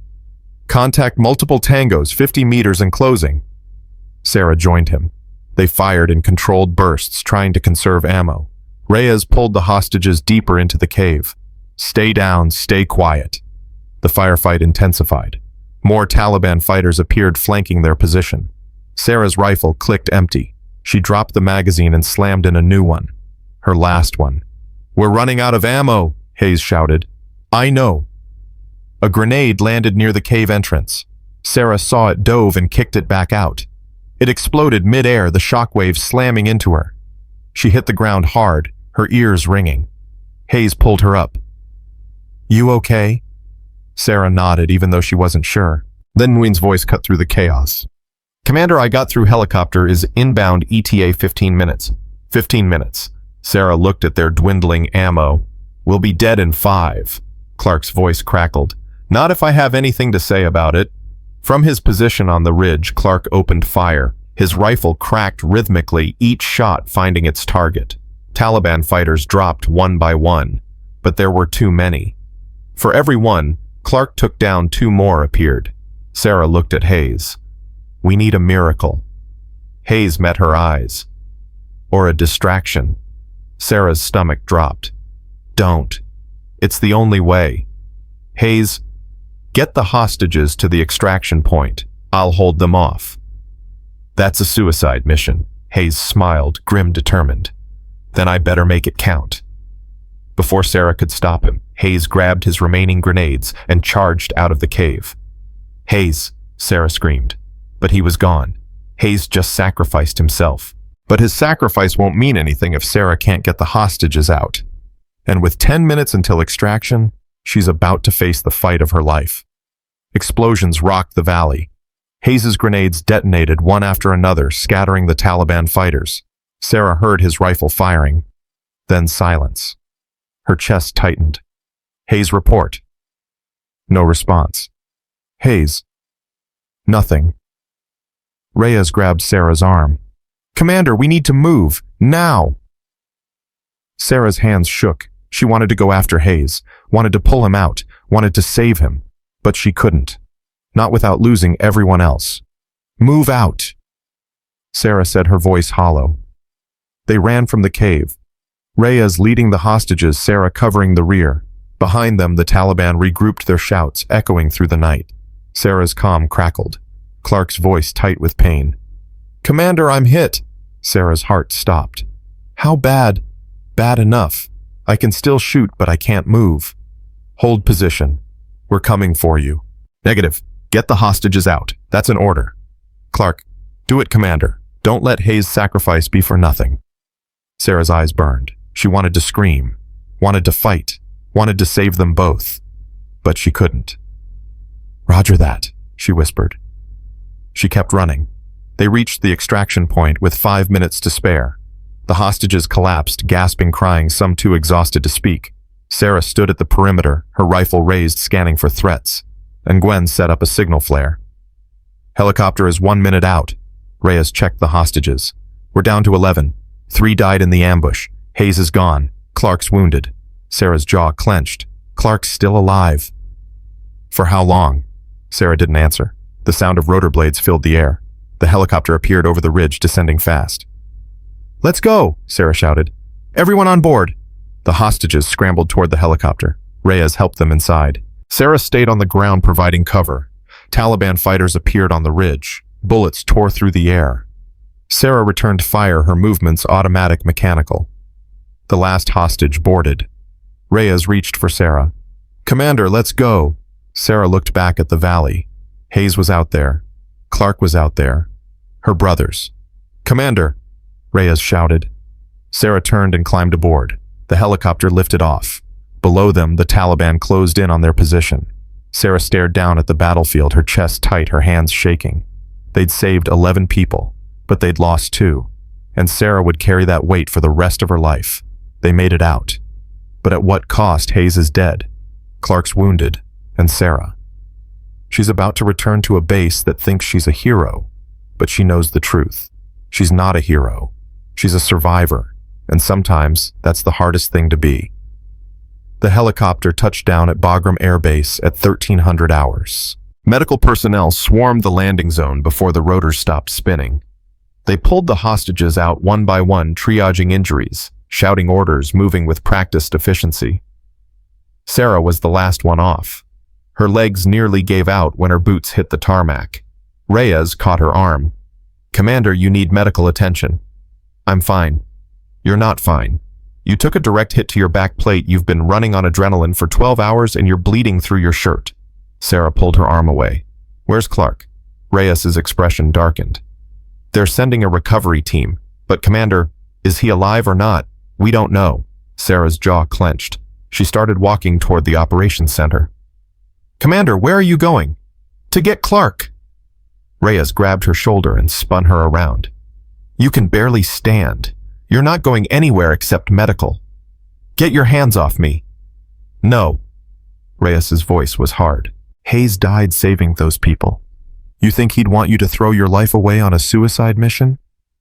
Sarah's hands balled into fists. "Clark is still out there, and the recovery team will get him. That's their job. Your job is to survive." Reyes stepped closer, her voice softening. "Commander, you did everything you could. You saved 11 people, 11 lives that wouldn't exist without you. Don't dishonor Hayes' sacrifice by getting yourself killed." Sarah's vision blurred. She wanted to argue, wanted to fight, wanted to do anything except feel the crushing weight of failure pressing down on her chest. But Reyes was right. Sarah's legs buckled. Reyes caught her and lowered her to the ground. "Medic!" Reyes shouted. "I need a medic!" Everything went dark. Sarah collapsed.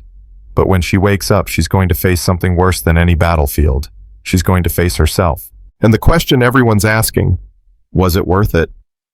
Sarah woke up in a hospital bed 18 hours later. The room was white and sterile, with machines beeping softly beside her.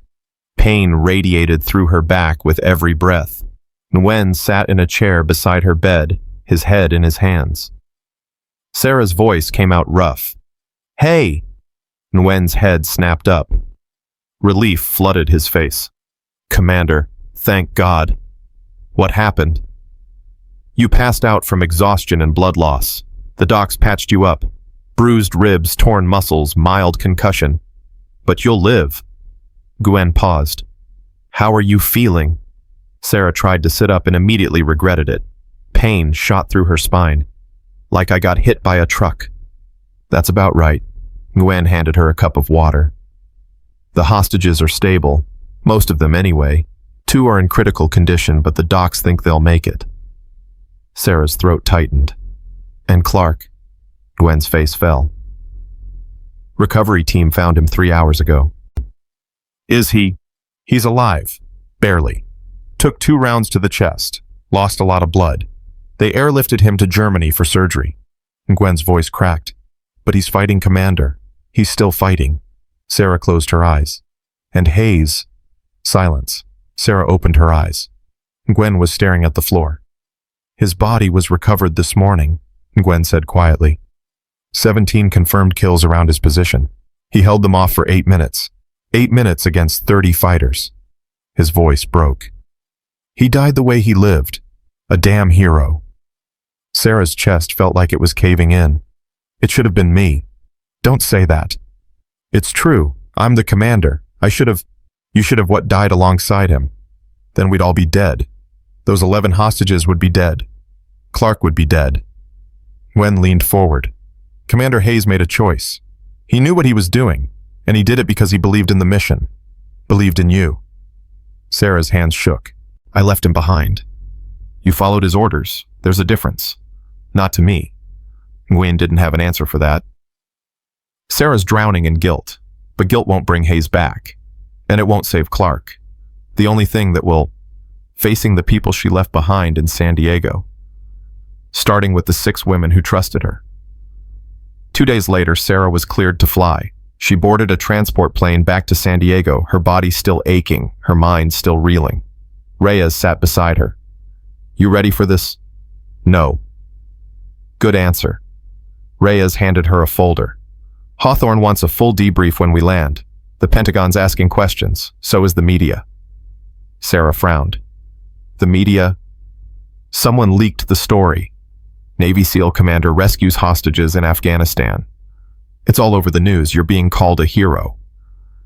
Sarah's stomach turned. I'm not a hero.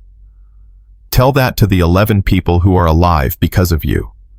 Sarah opened the folder. Inside were photos of the hostages reuniting with their families. Tears, hugs, relief. And in the corner, a photo of Hayes, smiling, alive. Sarah closed the folder. I can't do this. Yes, you can. You don't understand. I can't face them. Can't face Rodriguez. Can't face... Sarah's voice broke. I can't face Kira. Reyes was quiet for a moment. Then don't face them as a hero. Face them as a human being who made impossible choices and did the best she could. And if that's not enough, then at least you tried.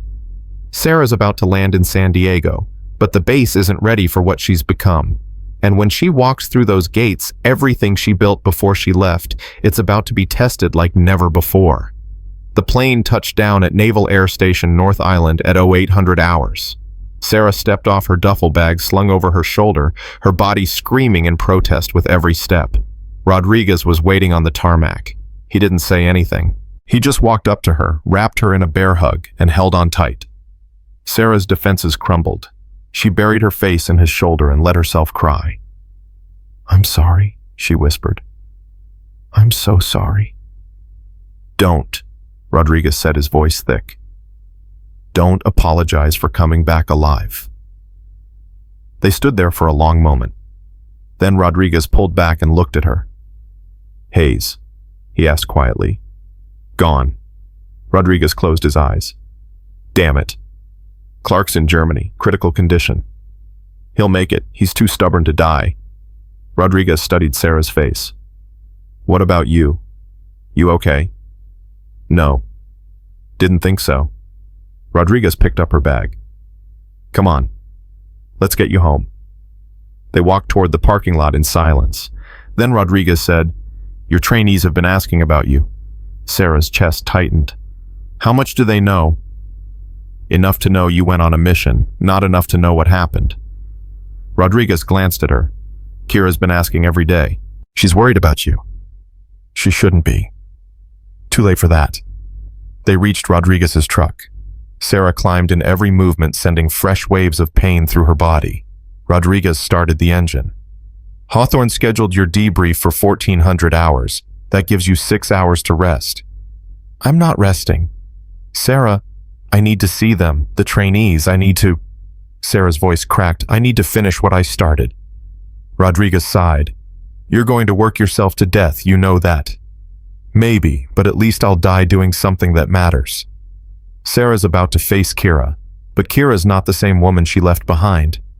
And what she's about to say, it's going to force Sarah to confront the one truth she's been running from her entire life.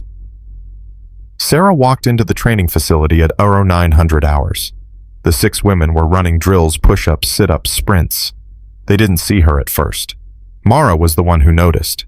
She stopped mid-push-up and stared. "Commander." The others looked up. Kira froze. Sarah stepped forward. "At ease." They stood slowly, their eyes scanning her face, her bandaged hands, the way she moved like every step hurt. "You came back," Kira said, her voice barely above a whisper. "I promised I would." "But you..." Kira's eyes filled with tears. "We thought you were dead." "I'm not dead, just beat up." Sarah tried to smile, but it came out wrong. "How's training?" "Fine," Mara said quickly. "Lieutenant Voss has been great, but..." She hesitated. "It's not the same without you." Sarah's throat tightened. "I'm sorry I left." "Don't apologize," Kira said, stepping forward. "You saved lives. We saw the news. 11 people, that's..." Her voice broke. "That's incredible." Sarah shook her head. "I lost 3, and a good man died because of choices I made." The room went silent. "Commander," Kira started. His name was Lieutenant Commander Jackson Hayes. He had a wife, 2 kids, a whole life ahead of him. "And he's gone because I wasn't fast enough, wasn't smart enough, wasn't..." Sarah's voice cracked. "I failed him." Kira walked up to her. "You didn't fail anyone. You don't know that." "Yes, I do." Kira's voice was fierce. "Because you came back. You could have stayed safe, could have let someone else handle it, but you didn't. You went into hell and brought people home. That's not failure. That's heroism." Sarah's eyes burned. "I don't feel like a hero." "Heroes never do."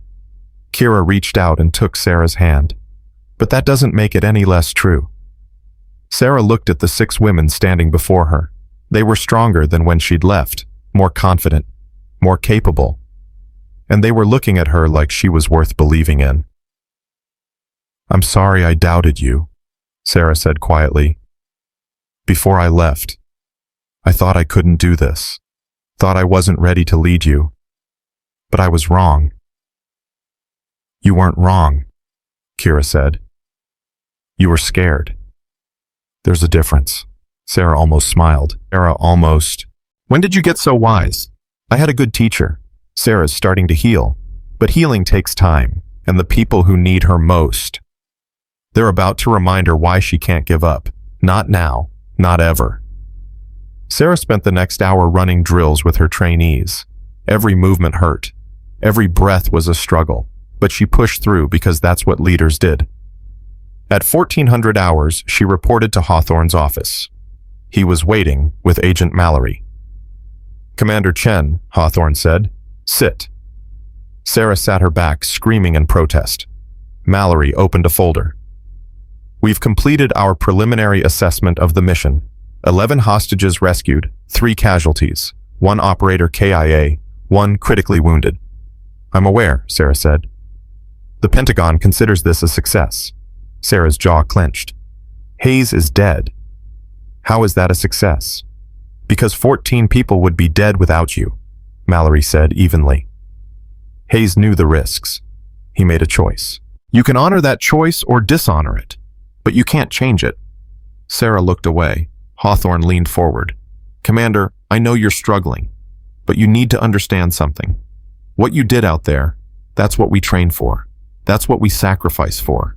And Hayes, he died doing what he loved, protecting people who couldn't protect themselves.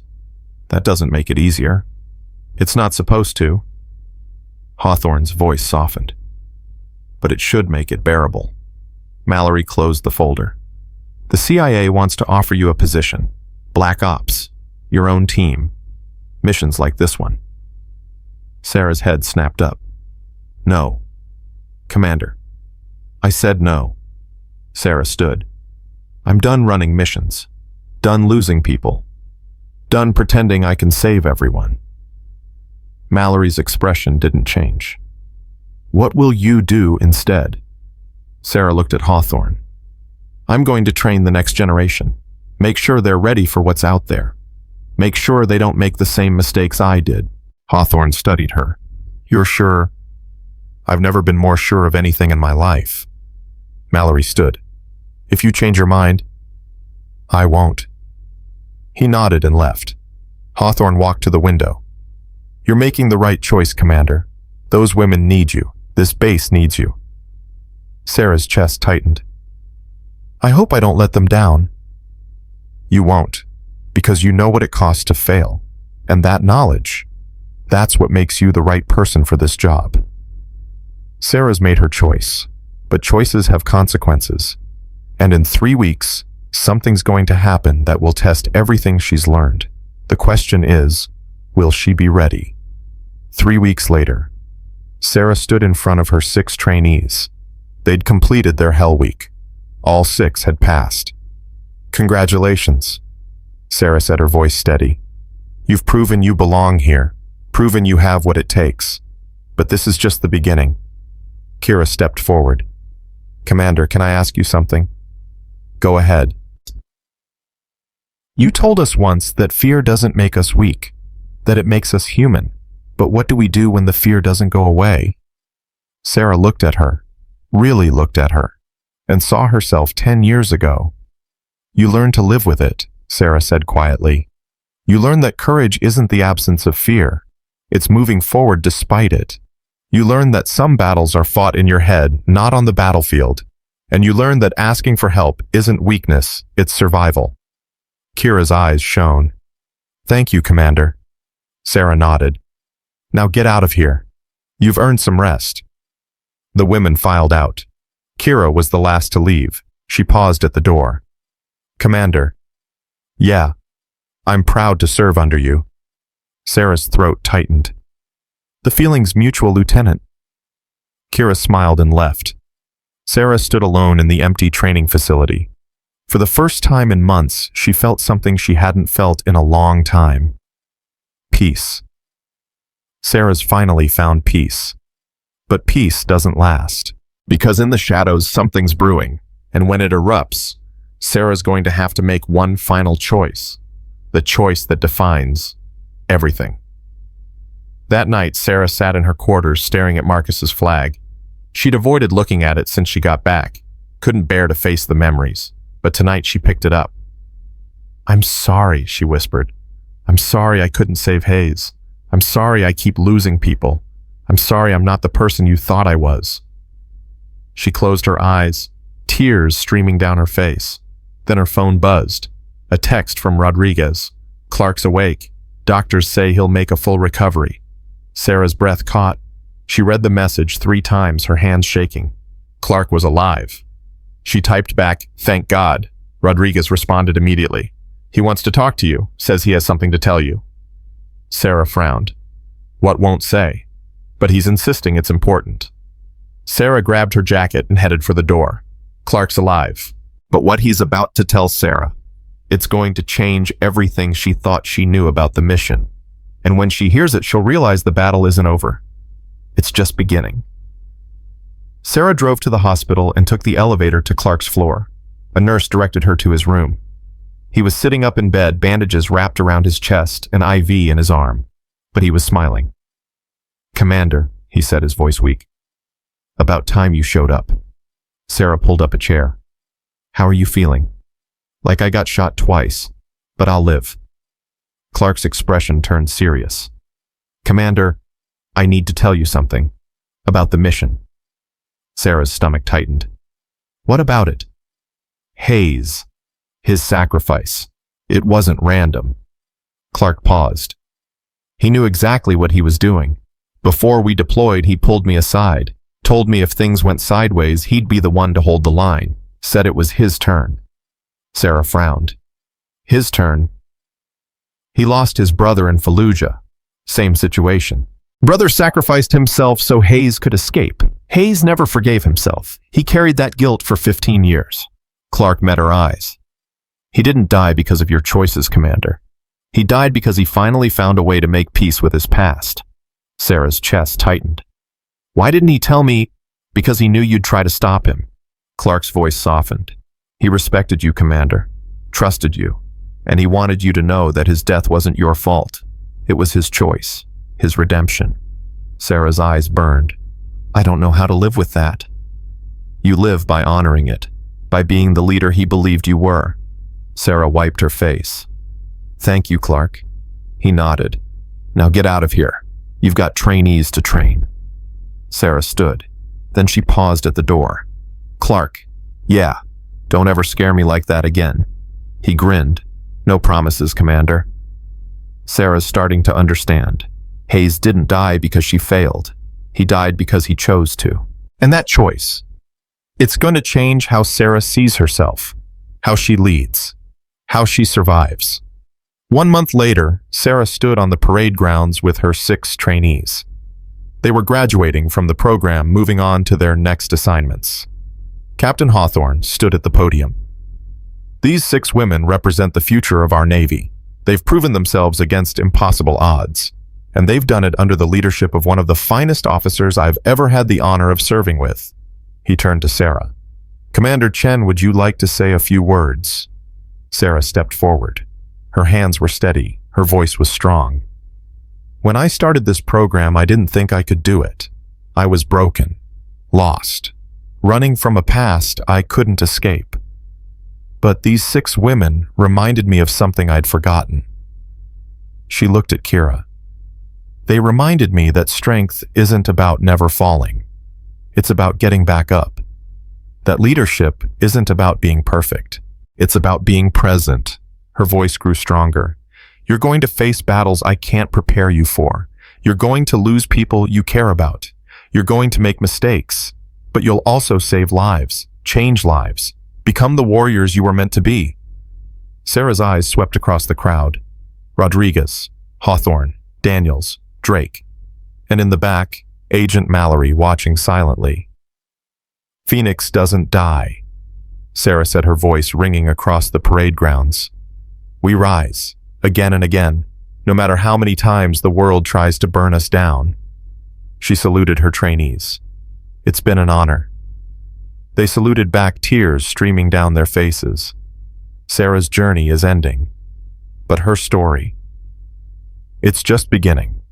Because 3 days from now, a sealed folder is going to arrive on her desk, and inside, a mission that will force her to face the one enemy she's been avoiding her entire life. Herself. 3 days later, Sarah was in her office when a knock came at the door. Come in. A courier entered, handed her a sealed envelope, and left without a word. Sarah stared at the envelope.